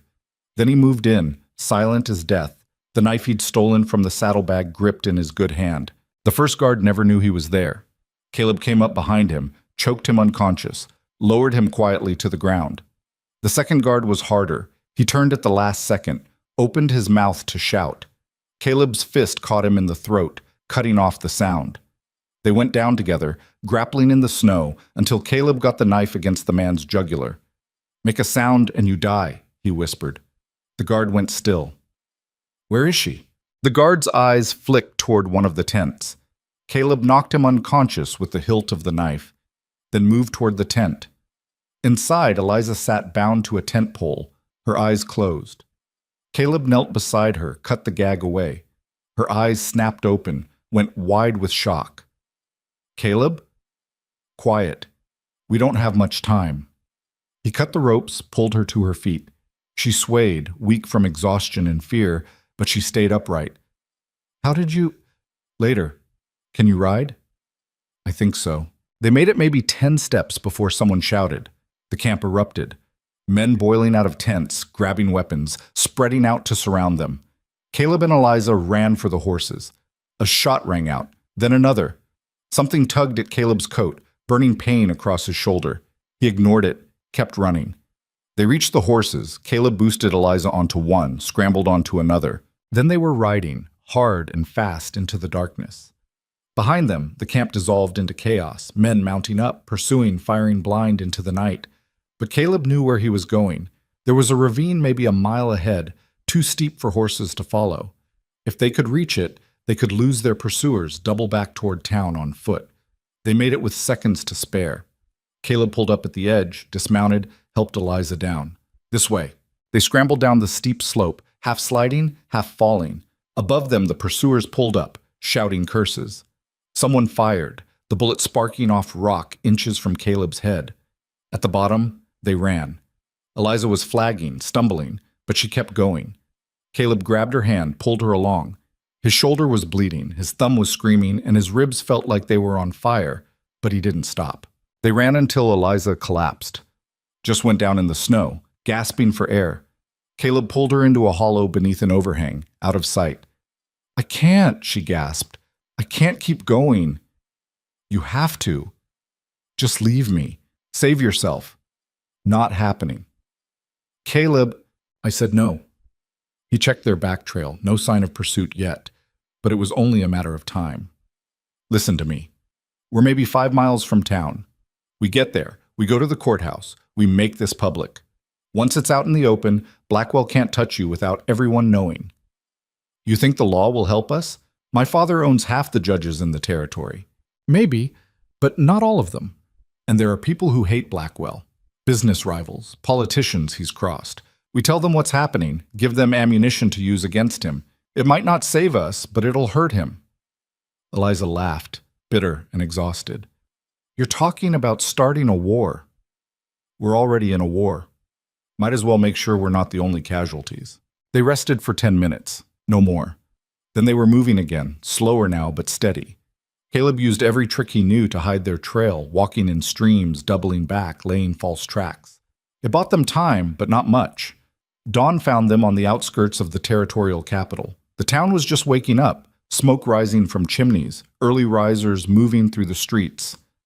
Civilization. Safety. Maybe. Where do we go? Eliza asked. The newspaper first. Get our story on record. Then the courthouse.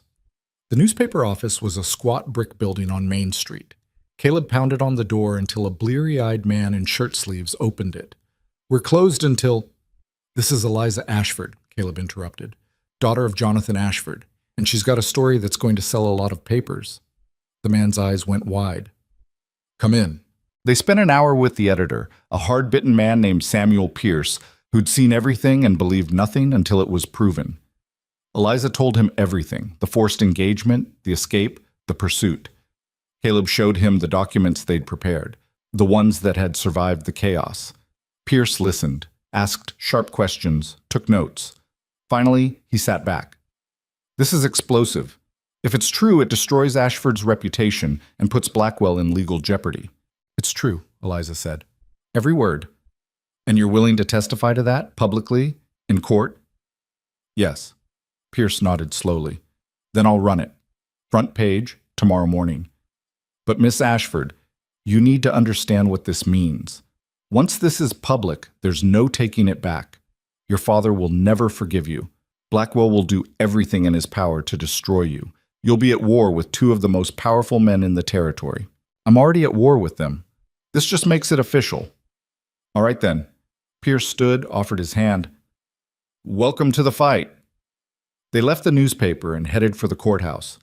The building was already busy with morning business. lawyers and clerks and citizens moving through the halls. Caleb and Eliza found the territorial judge's chambers, talked their way past a skeptical secretary. Judge Margaret Hartwell was a severe woman in her 50s, with steel gray hair and eyes that missed nothing. She listened to their story with a face like carved stone, interrupting occasionally to clarify details. When they finished, she leaned back in her chair. "This is quite an accusation." "It's the truth," Eliza said. "Perhaps. But truth and proof are different things. What you've told me is your word against two very powerful men. Do you have evidence?" Caleb produced the documents. Judge Hartwell read through them carefully, her expression giving nothing away. Finally, she set them down. "This is substantial, but it's still largely circumstantial. Your father could argue you were a rebellious daughter spinning tales. Blackwell could claim ignorance of any wrongdoing." "What about the men who kidnapped her?" Caleb demanded. "The assault, the illegal detention? Do you have witnesses? Anyone who saw this besides the two of you?" "They didn't. Of course they didn't. It had all happened in the wilderness, far from eyes and ears." Judge Hartwell seemed to read their faces. "I'm not saying I don't believe you. I'm saying that belief isn't enough to bring charges against men like Ashford and Blackwell. I need more." "What kind of more?" Eliza asked. "Testimony from others, witnesses to your father's behavior, to Blackwell's threats, documentation of wrongdoing, not just your account of it." The judge's expression softened slightly.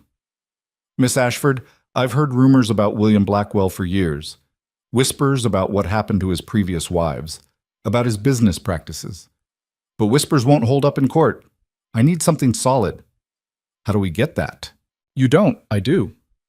Judge Hartwell stood. "I'm going to open an inquiry, officially, quietly, into William Blackwell's conduct. I'll interview his staff, his former business associates, anyone who might have information. If there's evidence of wrongdoing, I'll find it."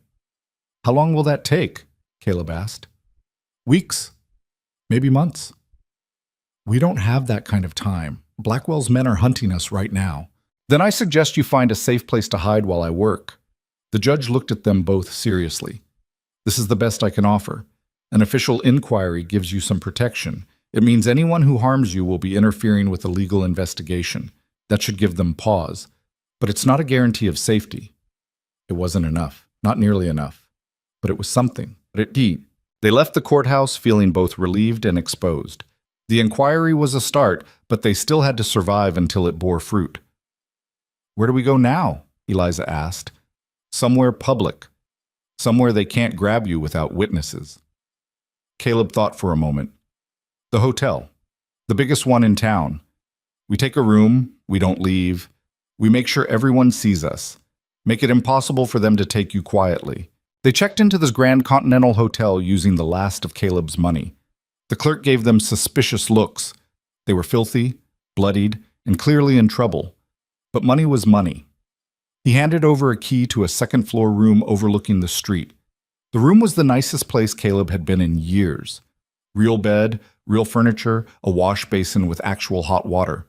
Eliza collapsed onto the bed, finally letting exhaustion take her. Caleb stood at the window watching the street, waiting for Marcus or his men to appear. They'd come eventually. The question was when and how. "Caleb?" Eliza's voice was small, tired. "Yeah? Thank you for coming after me, for not giving up. Where else was I going to go?" She sat up, and there were tears on her face. "I thought I'd never see you again. When they dragged me away, I thought—" Her voice broke. Caleb crossed to her, pulled her into his arms. She clung to him, sobbing into his chest, all the fear and trauma of the last day coming out in hard, gasping waves. "You're safe now," he said, though he wasn't sure it was true. "Am I? They're still out there. My father, Blackwell, Marcus. They won't stop. They'll never stop." "Then we keep fighting. Until what? Until one of us dies? Until we run out of places to hide?"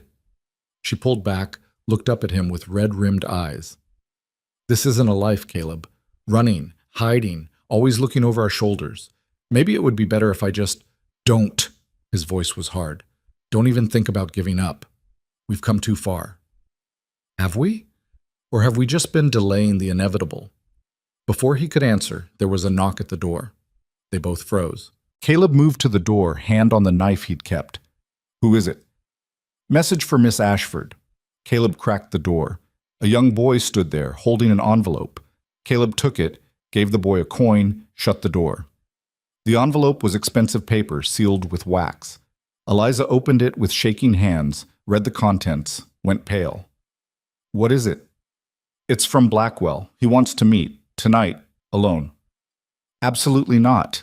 He says if I don't come, he'll start hurting people. Starting with you." She looked up, showed him the letter. "He knows we're here, Caleb. He knows everything." The letter was brief and to the point. Blackwell offered a final chance to end this peacefully. Eliza would come to his mansion, agree to the marriage, and everyone walked away. Refuse, and he'd use every resource at his disposal to destroy them both. "It's a trap," Caleb said. "Of course it's a trap. But what choice do we have? If we don't go, he comes for us. And he has the law on his side. I ran away from a legal engagement. You kidnapped me. That's the story he'll tell. And who's going to believe us over him?" Judge Hartwell is opening an inquiry that will take months. We'll be dead or worse by then. Caleb paced the room, thinking furiously. She was right. Staying here just delayed the inevitable. Blackwell had money, connections, and patience. He could wait them out, pick them apart piece by piece. But going to his mansion? That was suicide. Unless... "What if we flip it?" Caleb said slowly. "Flip what?" "The trap.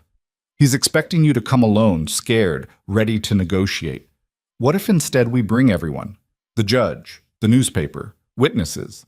Make it public. Force him to act in the open where he can't hide behind lawyers and bought judges." Eliza stared at him. "That's insane." "Got a better idea?" She didn't. They spent the afternoon gathering allies. Judge Hartwell initially refused, said it was improper, dangerous, potentially illegal. But when Caleb explained that Eliza was going with or without her, the judge reluctantly agreed to attend as an observer. Samuel Pierce from the newspaper was easier to convince. "Are you kidding? Front row seat to William Blackwell getting confronted by the woman he tried to force into marriage?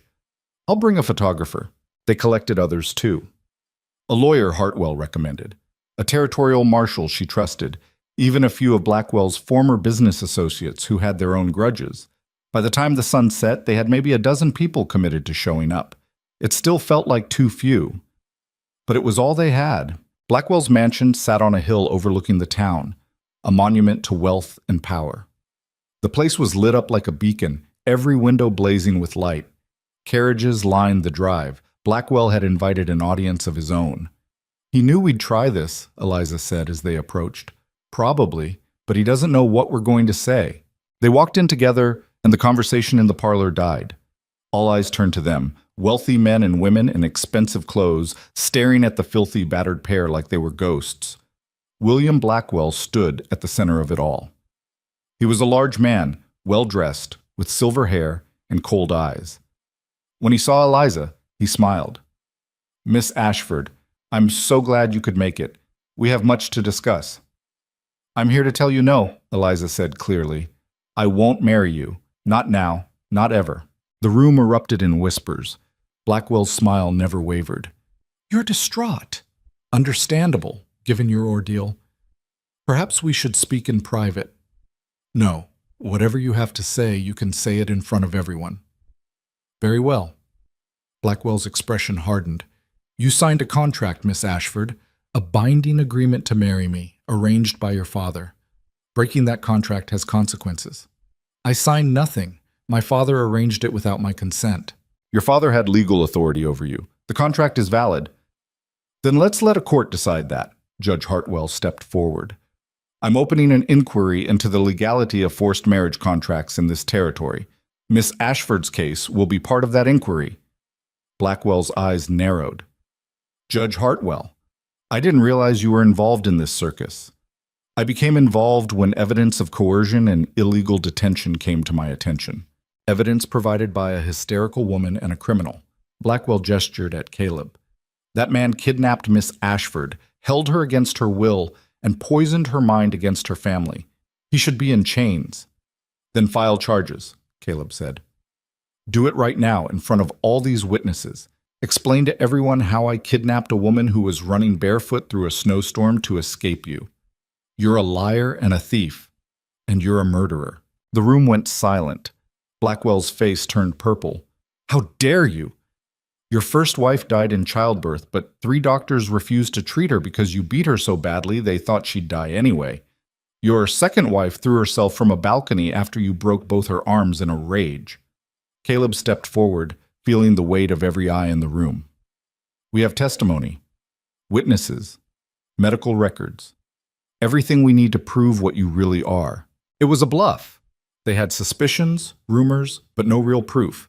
But Caleb bet on Blackwell's guilt, on his need to control the narrative. The bet paid off. Blackwell's composure cracked. "You have nothing. You're making wild accusations based on gossip. Then sue me for slander. Take me to court. Let's air everything out in public and see who the jury believes." Blackwell looked around the room, saw the doubt on people's faces, saw his carefully constructed reputation beginning to crack. "Get out. All of you. This is my home, and you're not welcome." "We're leaving," Eliza said, "but I'm making a statement first." She pulled out the papers they'd prepared, the full account of everything that had happened. And in a clear, steady voice, she began to read. She told them about the forced engagement, about being locked in her room, about her father's threats. She told them about running into the snow, about being hunted, about men trying to kidnap her and drag her back. She told them about Marcus Rourke and Jonathan Ashford's involvement, about the money offered to anyone who'd betray her. And she told them about Blackwell, about his reputation, about the women who died under suspicious circumstances, about the way powerful men used marriage as a tool of control and abuse. When she finished, the room was silent. Then Samuel Pierce started writing, his pencil scratching furiously across paper.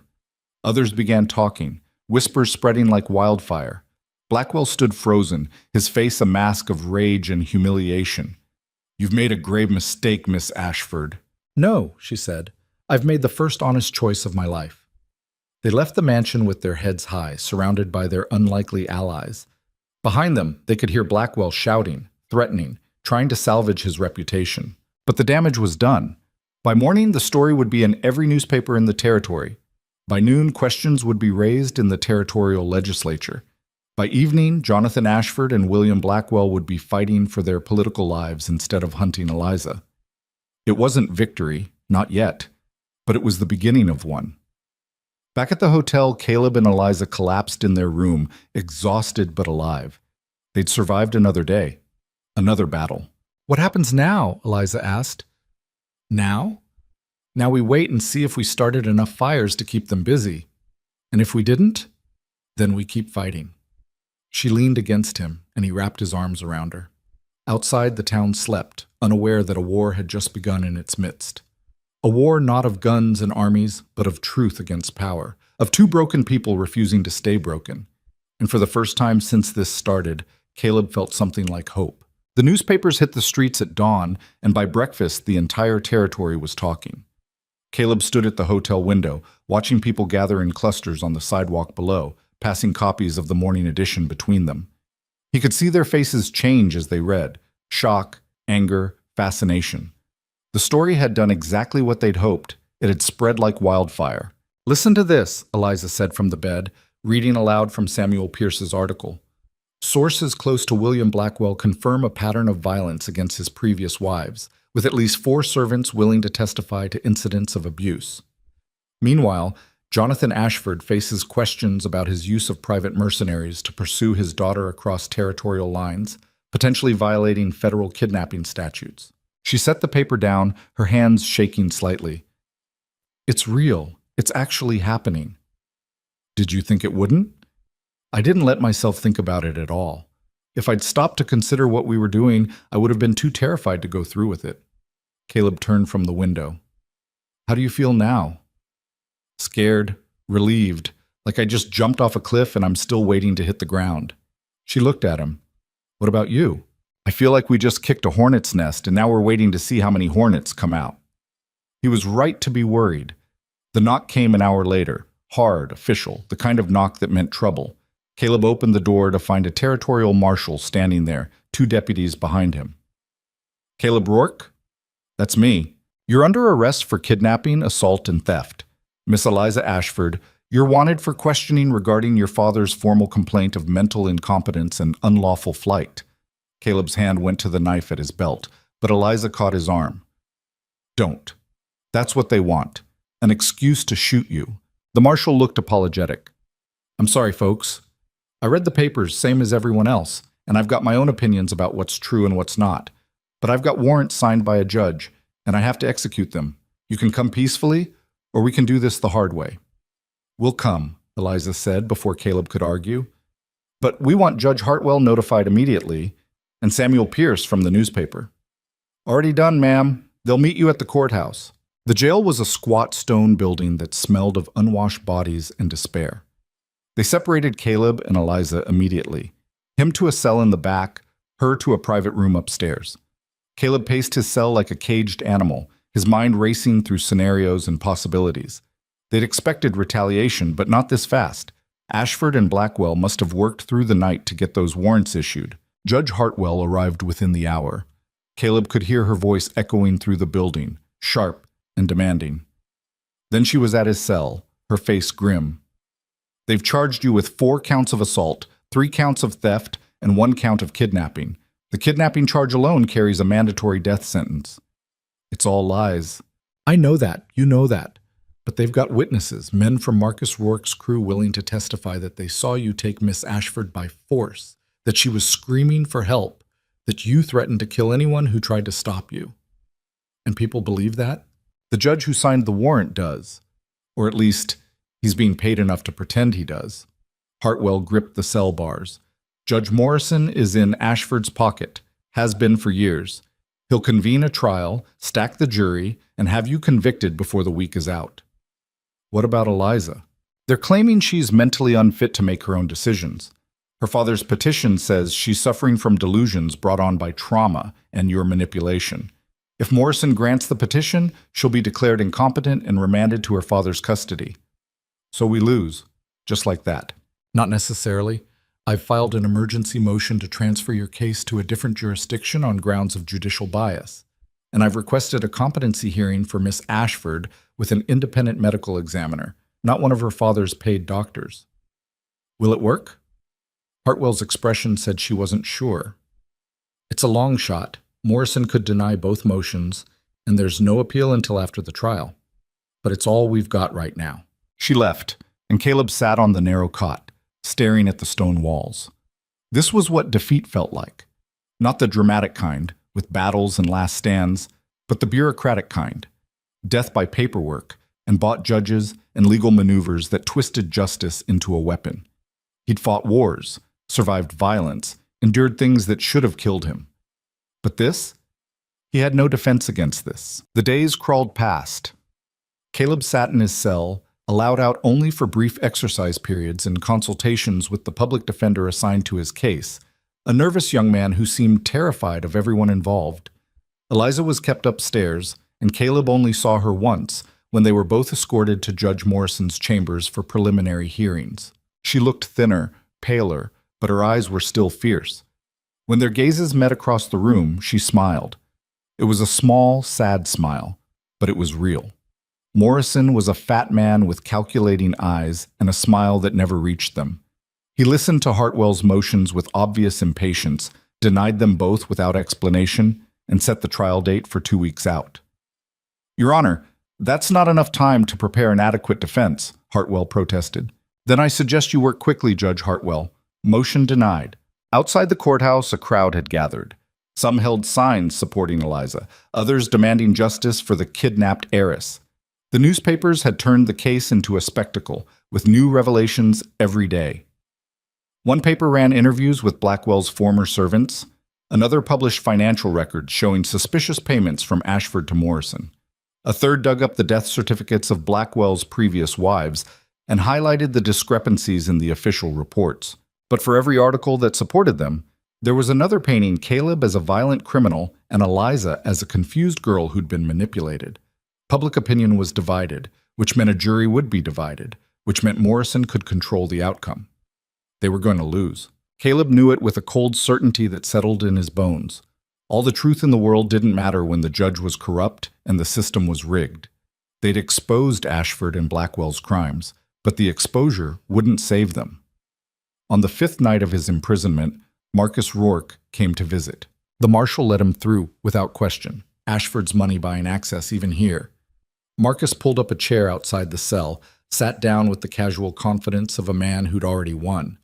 "Hello, cousin. You're looking well, all things considered." Caleb didn't respond, just stared at the man who shared his blood and nothing else. "I came to make you an offer. One last chance before this gets even uglier than it already is." Marcus leaned forward. "Testify that Eliza is mentally unstable. Say she forced you to help her, threatened suicide if you didn't. Confirm that she's been exhibiting irrational behavior, violent outbursts, delusions. Do that, and the kidnapping charge goes away. You plead to simple assault, serve maybe a year, walk out a free man. And Eliza gets declared incompetent and handed back to her father. She gets the medical help she clearly needs, yes, and you get to live. Everyone wins. Except her. She's one person, Caleb, one confused, troubled person who's caused enormous damage because she can't accept her responsibilities. Is she really worth dying for?" Caleb looked at his cousin, this man who saw people as transactions and loyalty as currency. "You know what the difference is between us, Marcus. You think survival is the only thing that matters. But some things are worth more than survival.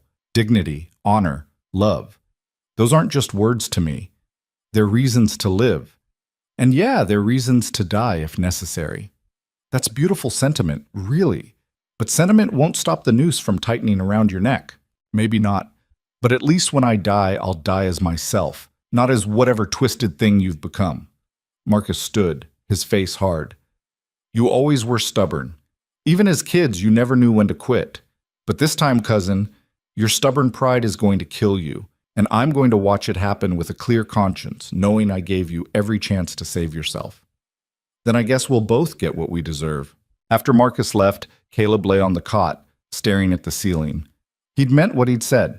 He'd rather die as a man who'd chosen principle over survival than live as someone who'd betrayed the person he loved. But that didn't make the choice any easier, didn't make the fear any less real. The trial began on a cold Monday morning with snow falling thick outside the courthouse windows. The gallery was packed with spectators, journalists, curiosity seekers. Jonathan Ashford sat in the front row, his face carved from stone. William Blackwell was beside him, radiating controlled fury. They'd united against a common enemy, these two powerful men who saw their empires threatened by one woman's refusal to obey. Caleb sat at the defense table in borrowed clothes that didn't fit right, his wrists chained. Across the aisle, Eliza sat with her own attorney, looking small and fragile in a plain dress that was nothing like the finery she'd grown up wearing. The prosecution's case was brutally efficient. They called witness after witness, Marcus's men, all testifying to the same story. They'd been hired to rescue a kidnapped woman. They'd found her at Caleb Rourke's cabin, held against her will. When they tried to free her, Rourke had attacked them with deadly force. The defense tried to cross-examine, to poke holes in the testimony. But Morrison sustained every objection the prosecution made and overruled every defense motion. It was a masterclass in judicial corruption done in plain sight, and there was nothing anyone could do about it. On the 3rd day, they called Eliza to the stand. She walked up slowly, placed her hand on the Bible, swore to tell the truth. The prosecutor, a slick man named Davidson who smiled like a snake, approached with exaggerated sympathy. "Miss Ashford, I know this is difficult for you. Please tell the court in your own words what happened." Eliza looked at him, then at the jury, then at her father sitting in the gallery. "What happened is that I ran away from a forced marriage to a violent man. I ran until I collapsed in the snow, and Caleb Rourke saved my life. Everything since then has been people trying to force me back into a cage I escaped from." Davidson's smile faltered. "Miss Ashford, isn't it true that you've been under Mr. Rourke's influence for months? That he's isolated you, controlled you, told you what to think and feel?" "No. He gave me the first real choice I've had in years." "Your Honor," Davidson turned to Morrison, "I'd like to submit medical testimony regarding Miss Ashford's mental state. Dr. Edward Marsh has evaluated her and found clear signs of manipulation, trauma bonding, and compromised judgment." "Objection!" Hartwell shot to her feet. "Dr. Marsh is on Mr. Ashford's payroll. His testimony is biased." "Overruled. The witness may testify." It went on like that for days. expert witnesses contradicting each other, character witnesses painting Caleb as either a violent criminal or a decent man driven to desperate action. The newspapers ate it up, running competing headlines based on which testimony sold more papers. Through it all, Caleb watched Eliza. Watched her stay strong when they tried to break her, stay defiant when they tried to make her submit. She was magnificent, and he'd never loved her more. On the seventh day, something unexpected happened. A woman stood up in the gallery, her voice cutting through the proceedings. "Your Honor, I have information relevant to this case." Morrison scowled. "This is highly irregular. Sit down or be removed." "My name is Catherine Brennan. I was William Blackwell's housekeeper for 12 years, and I have testimony regarding his treatment of his wives." The courtroom erupted. Morrison banged his gavel, shouting for order, but Catherine kept talking, her voice rising above the chaos. "I watched him beat his first wife until she miscarried. I helped his second wife escape through a window the night before she died, and I've lived with the guilt ever since that I didn't do more.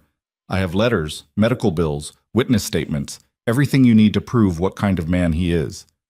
Blackwell was on his feet, his face purple. "This woman is lying. She was dismissed for theft and has held a grudge ever since." "I was dismissed for refusing to lie to the police about your wife's injuries," Catherine shouted back. "And I kept evidence of that too." Morrison was still banging his gavel, but the damage was done. The jury had heard, the gallery had heard, and most importantly, the journalists had heard. By that evening, Catherine Brennan's testimony was front-page news.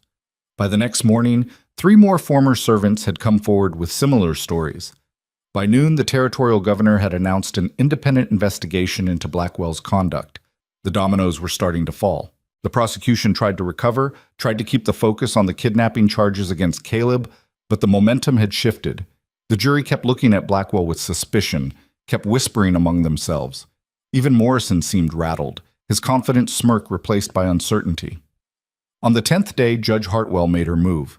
"Your Honor, in light of the new testimony regarding Mr. Blackwell's character and conduct, the defense moves for a directed verdict of not guilty. The entire case rests on the premise that Miss Ashford was kidnapped from a lawful engagement. But if that engagement was predicated on coercion and threats, if William Blackwell is the violent criminal multiple witnesses now claim he is, then Miss Ashford was fleeing for her life, and Mr. Rourke was providing lawful aid to someone in danger." Morrison's face went red. "That's absurd. The charges against Mr. Blackwell are unproven allegations. Then let's prove them, right here, right now. Put Mr. Blackwell on the stand under oath and let him deny the testimony of 6 witnesses. Let him explain the medical records, the death certificates, the pattern of abuse that's been documented over 15 years. The courtroom went silent. Everyone turned to look at Blackwell. He stood slowly, his composure cracking. "I don't have to defend myself against slander and lies." "Then you won't mind taking the stand," Hartwell said sweetly. "Your Honor, this is a trial about kidnapping, not about my client's personal life," Davidson interjected. "And yet his personal life is directly relevant to whether a kidnapping occurred," Hartwell shot back. "If Miss Ashford was fleeing abuse, then Mr. Rourke committed no crime. The only way to determine that is to examine the circumstances she was fleeing from." Morrison looked trapped. Deny the motion, and it would look like he was protecting Blackwell. Grant it, and Blackwell would have to testify under oath about things he'd spent years hiding. "Motion granted," Morrison said finally. "Mr. Blackwell, take the stand." What happened over the next hour destroyed William Blackwell completely. Under Hartwell's relentless questioning, he stumbled and contradicted himself. When confronted with medical records showing his second wife's injuries, he claimed she was clumsy. When asked about the servants' testimony, he called them all liars and thieves. When presented with letters his first wife had written to her family describing his violence, he said they were forgeries. But the jury wasn't buying it. Caleb could see it in their faces, the disgust, the dawning realization that they'd been lied to. The final blow came when Hartwell asked one simple question. "Mr. Blackwell, why did you want to marry Miss Ashford?" "Because I love her," he said, but the words rang hollow. "You love her, and yet you hired armed men to hunt her down when she fled. You worked with her father to have her declared mentally incompetent. You're prosecuting the man who saved her life." Hartwell paused. "That doesn't sound like love, Mr. Blackwell. That sounds like ownership." Blackwell's mask finally shattered. "She's mine. I paid for her. I negotiated for her. I have a contract. Jonathan Ashford promised her to me, and I will not be cheated." The courtroom exploded. Journalists scrambling for the doors to file their stories, spectators shouting, the jury staring in shock.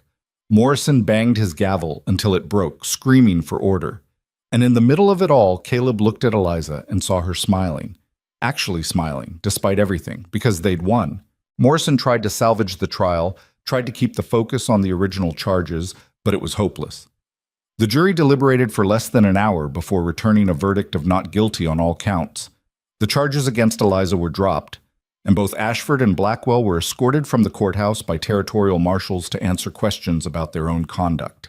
Caleb walked out of that courthouse a free man, with Eliza beside him and the whole world watching. But freedom, he quickly learned, came with its own complications. The weeks that followed were a blur of interviews, depositions, and legal proceedings. Blackwell was formally charged with conspiracy, assault, and abuse. He fled the territory rather than face trial, his empire crumbling behind him. Jonathan Ashford wasn't charged with any crimes. He was too powerful, too well connected, but his reputation was destroyed. Business partners abandoned him, political allies distanced themselves, and the railroad deal he'd built his future on collapsed. Eliza received her father's final communication through a lawyer. She was officially disowned, disinherited, erased from the family completely. No money, no support, nothing. She read the letter once, then burned it in the hotel fireplace. "How do you feel?" Caleb asked. "Free," she said simply. But freedom didn't pay the bills. The hotel wanted money they didn't have. Food cost money they didn't have. Everything cost money, and they had none. "We could ask the newspapers for compensation," Eliza suggested. "We gave them the story of the year. They didn't ask for it. We gave it freely." "Then what do we do?" Caleb thought about the cabin in the mountains, about the life he'd built there before everything changed. That life was gone now, burned away by everything that had happened. But maybe that wasn't such a bad thing. Maybe it was time to build something new. "We work," he said. "We find jobs. We save money. We build a life one day at a time, same as everyone else." "I don't know how to do that. I've never worked a day in my life." "Then you'll learn." "We'll both learn." They started small. Caleb found work as a carpenter. His military training had taught him to build field fortifications, and those skills translated surprisingly well to civilian construction. Eliza got a job at a boarding house, cooking and cleaning for travelers. The work was hard. The pay was modest, but it was honest. Slowly, painfully, they built something resembling a normal life. They rented a small apartment above a tailor's shop. Nothing fancy, just 2 rooms and a shared washroom, but it was theirs. Caleb fixed the broken window. Eliza made curtains from cheap fabric. Together they furnished it with cast-offs and bargains, turning bare walls into something that felt like home. The stipend from her father's settlement finally arrived 6 months later. A trickle of money that helped, but didn't solve everything. They saved most of it, spent the rest on necessities. No luxuries, no indulgences. They were building a foundation, and foundations had to be solid. People recognized them sometimes. The woman from the trial, the man who'd fought an empire. Some were supportive, others hostile. A few shop owners refused to serve them, believing the lies that Ashford's lawyers still spread. But more people helped than hurt, and slowly they found their place in this new world. 1 year after the trial, on a spring day with the mountains visible in the distance, Caleb and Eliza stood in a small church with Judge Hartwell as their witness and got married. It wasn't the society wedding Eliza had been raised to expect, with hundreds of guests and expensive dresses and orchestras. It was just them, and a minister, and 2 simple gold bands they'd saved for months to buy. "Do you take this woman?" "I do." "Do you take this man?" "I do." And that was it. Simple, honest, real. Afterward, they walked through town hand in hand, and Caleb realized something had shifted, not just in their circumstances, but in how he felt. For the first time in his adult life, he wasn't running from his past or hiding from his future. He was just living, day by day, with someone who made the days worth living. "What are you thinking about?" Eliza asked. "About how strange life is. A year ago, we were on trial for our lives. Now we're married and arguing about whether to buy new dishes or save the money for winter." "What a come down," she said, but she was smiling.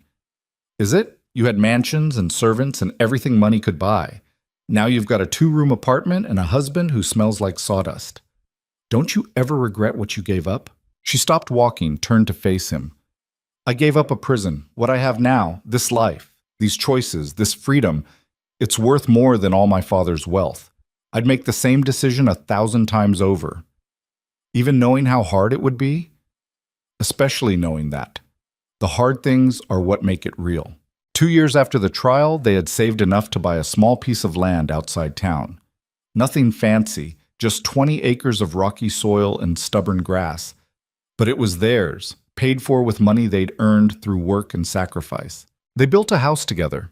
Not a mansion or even a proper farmhouse, just a simple cabin with 4 rooms and a porch that overlooked the valley. Caleb did most of the heavy construction, but Eliza helped with everything, learning skills she'd never imagined needing. She could swing a hammer now, could lay stone, could frame a roof. She'd become someone she wouldn't have recognized 3 years ago, and she loved every minute of it. They planted a garden, raised chickens, bought a cow from a neighbor. It was subsistence farming, barely profitable, but it was sustainable. They could feed themselves, sell the surplus, survive without depending on anyone. The newspapers occasionally still ran stories about them, anniversary pieces about the trial, updates on Blackwell's continued exile, speculation about Jonathan Ashford's declining health. But those stories felt like they were about different people, characters in someone else's drama. Caleb and Eliza's real life was here, in the quiet moments.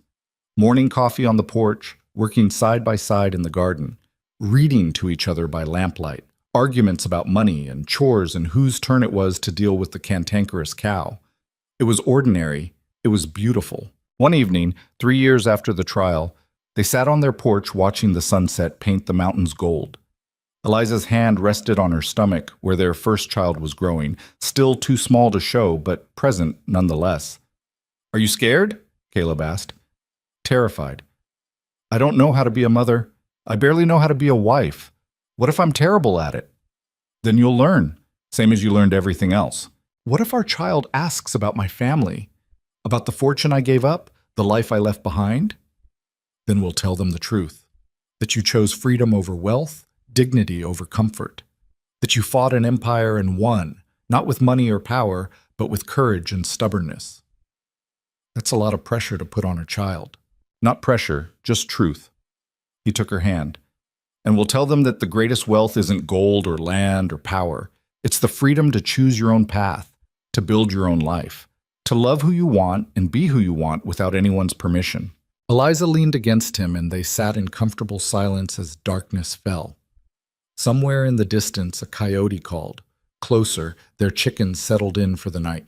The ordinary sounds of an ordinary life built from nothing, worth everything.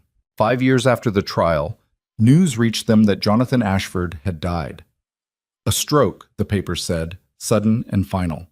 He'd left his entire fortune to charity rather than let any of it pass to distant relatives who might try to contact his disowned daughter. Even in death, he was still trying to control her. "Do you want to go to the funeral?" Caleb asked. Eliza thought about it. Thought about the man who'd raised her with equal parts education and cruelty, who'd loved his empire more than his daughter, who died alone and bitter rather than admit he'd been wrong. "No," she said finally. "Let him rest. I'm done fighting ghosts." That same year they heard that William Blackwell had died too, in some foreign country, surrounded by strangers. No one mourned him.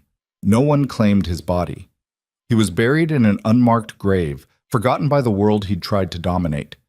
The empire they'd both fought so hard to destroy had destroyed itself in the end. Greed and pride and cruelty had consumed them from within, leaving nothing but cautionary tales for historians to pick over. Marcus Rourke disappeared sometime after the trial. Some said he'd fled to Mexico, others that he'd gone east to reinvent himself again. Caleb never heard from him, and that was fine. Some parts of the past deserved to stay buried. Their daughter was born in spring, strong and healthy, and loud enough to wake the whole valley. They named her Catherine, after the housekeeper who'd testified and turned the tide. Little Catherine Rourke, who would grow up knowing nothing of mansions and empires, who would learn instead about hard work and honest living and the courage to choose your own path. She was followed 2 years later by a son, and 2 years after that by another daughter. 3 children growing up in a house built with their parents' hands, on land bought with their parents' labor. It wasn't easy, Children never were. But it was joyful in ways that surprised them both. On their 10th anniversary, Caleb and Eliza took a rare trip to town, leaving the children with a neighbor. They walked past the courthouse where they'd stood trial, past the newspaper office where they'd first told their story, past the hotel where they'd hidden and feared and hoped. "Do you ever wonder what would have happened if we'd made different choices?" Eliza asked. "If you'd left me in that snow? If I'd gone back to my father?" "Sometimes. But then I look at what we have, and I can't imagine wanting anything different. Even though it's hard, even though we're barely scraping by most months, especially because of that. Easy things aren't worth much. We built this life together, from nothing, despite everyone trying to stop us. That makes it precious." They stopped at a small restaurant, spent money they probably shouldn't have on a nice dinner, talked about their children, their plans for the farm, the roof that needed fixing before winter. Ordinary concerns of ordinary people. But there was nothing ordinary about the way they'd fought for this ordinariness, the price they'd paid for the freedom to be boring and happy and normal. Later, walking home under stars that seemed close enough to touch, Eliza stopped. "I need to tell you something." "What's wrong?" "Nothing's wrong. I just need you to know that I've never regretted it, any of it. The running, the fighting, the giving up everything I'd known, because what I gained was so much more valuable than what I lost." "I know." "Do you?" "Because sometimes I worry that you think I made a sacrifice for you, that I gave up my inheritance and my family and all that wealth for your sake. But that's not what happened." "No?" "No. I did it for me. I chose freedom for myself, not for you. You just happened to be the person standing there when I made that choice, the person willing to stand with me when everyone else wanted me to fall." She took his hands. "You didn't save me, Caleb. You gave me the space to save myself. There's a difference." He pulled her close, this woman who'd gone from gilded cage to mountain cabin and called it trading up. "I love you. I love you too. Even when you track mud through the house. Even when you burn dinner?" "That was one time. It was 3 times. Who's counting?" They walked the rest of the way home in comfortable silence, and when they got there, the house was dark and quiet, the children sleeping. They crept through their own home like intruders, checked on each child, then collapsed into bed exhausted. This was their life now. Not grand or dramatic or newsworthy, just real and hard and good. The years passed. The children grew. The farm prospered modestly. Caleb's hair went gray at the temples. Eliza developed lines around her eyes from years of squinting into the sun while working outside. They both carried scars, some visible, most not, from everything they'd been through. But they were happy. Not the simple, uncomplicated happiness of people who'd never suffered, but the deeper, harder-won happiness of people who'd fought for every good thing they had. On their 20th anniversary, their oldest daughter asked about the trial. She'd heard stories in town, read old newspaper clippings in the library. She wanted to know the truth. So they told her everything, the forced engagement, the escape, the battle against power and money and corruption. They didn't sugarcoat it or make themselves heroes. They just told the truth. When they finished, Catherine sat quietly for a long moment. Then she asked, "Was it worth it? Giving up all that money, having nothing?" Eliza looked around their modest home, at the life they'd built with their own hands. "We don't have nothing. We have everything that matters. But if you'd kept the money, you could have helped so many people, built schools, funded orphanages, done real good in the world. Maybe. But that money came with chains attached. We would have had to compromise, to play their games, to become part of the system we were fighting against." Caleb leaned forward. Sometimes the most important thing you can do is refuse to participate in something wrong, even if refusal cost you everything. That's a lesson you can't buy, only live. Catherine absorbed this, young and idealistic, and still believing the world was simpler than it was. She'd learn, same as they had, but hopefully without having to sacrifice as much to get there. Time moved on, relentless and indifferent. Caleb's war injuries caught up with him, leaving him with a limp and aching joints on cold mornings. Eliza's hands, once soft and pampered, became rough and capable, marked by years of labor. They both moved slower, worked harder for smaller gains, felt the weight of age settling on them like snow. But they were together. That counted for something. One winter evening, 30 years after Caleb had found a half-frozen woman in the snow, They sat by their fireplace while their grandchildren played on the floor. The house was warm, full of noise and life, and the kind of chaos that comes from multiple generations under one roof. "Do you remember what you said that first night?" Eliza asked. "When I asked why you saved me." "I said you needed help." "You also said you couldn't just leave me there, that it wasn't who you were." "I was wrong about that." "What do you mean?" "I didn't know who I was back then. I'd spent so long running from myself I'd forgotten what I stood for." He watched their grandchildren, these impossible miracles that existed because two broken people had refused to stay broken. "You didn't just save yourself, Eliza. You saved me too, gave me a reason to be something better than I was." "We saved each other." "Yeah, I guess we did." They sat in comfortable silence, watching the fire burn down, listening to the children play. Outside, snow was falling again, the same kind of storm that had brought them together all those years ago. But they were warm and safe, and surrounded by people they loved. This was wealth, not the kind counted in banks or measured in acres, but the kind that mattered. The kind you built one day at a time, one choice at a time, one act of courage at a time. Caleb Rourke had started his life as a soldier, then a criminal, then a hermit trying to hide from his past. He'd ended up as a husband, a father, a grandfather, a man who'd learned that sometimes the bravest thing you could do was choose love over safety, principle over profit, freedom over comfort. Eliza had started as property, bought, sold, traded like cattle between powerful men. She'd become something else entirely, a woman who owned herself, who'd paid for her freedom with everything she had and called it a bargain. Together they'd built something that couldn't be bought or sold or taken away. They'd built a life. And when Caleb closed his eyes that night, with Eliza asleep beside him and their family safe under his roof, he felt something he'd spent most of his life searching for: peace. Not the absence of conflict, but the presence of purpose. Not the ending of struggle, but the acceptance of it. Not perfection, but something better: authenticity, hard-won and precious. The next morning, he'd wake to chores and problems and all the ordinary difficulties of existence. But he'd face them as himself, with someone he loved beside him, in a life they'd chosen together. And that, in the end, was all anyone could ask for. Not a perfect life, but a real one. Not an easy path, but a meaningful one. Not wealth that could be counted, but richness that could be felt. They'd gambled everything on freedom and won something better than they'd imagined.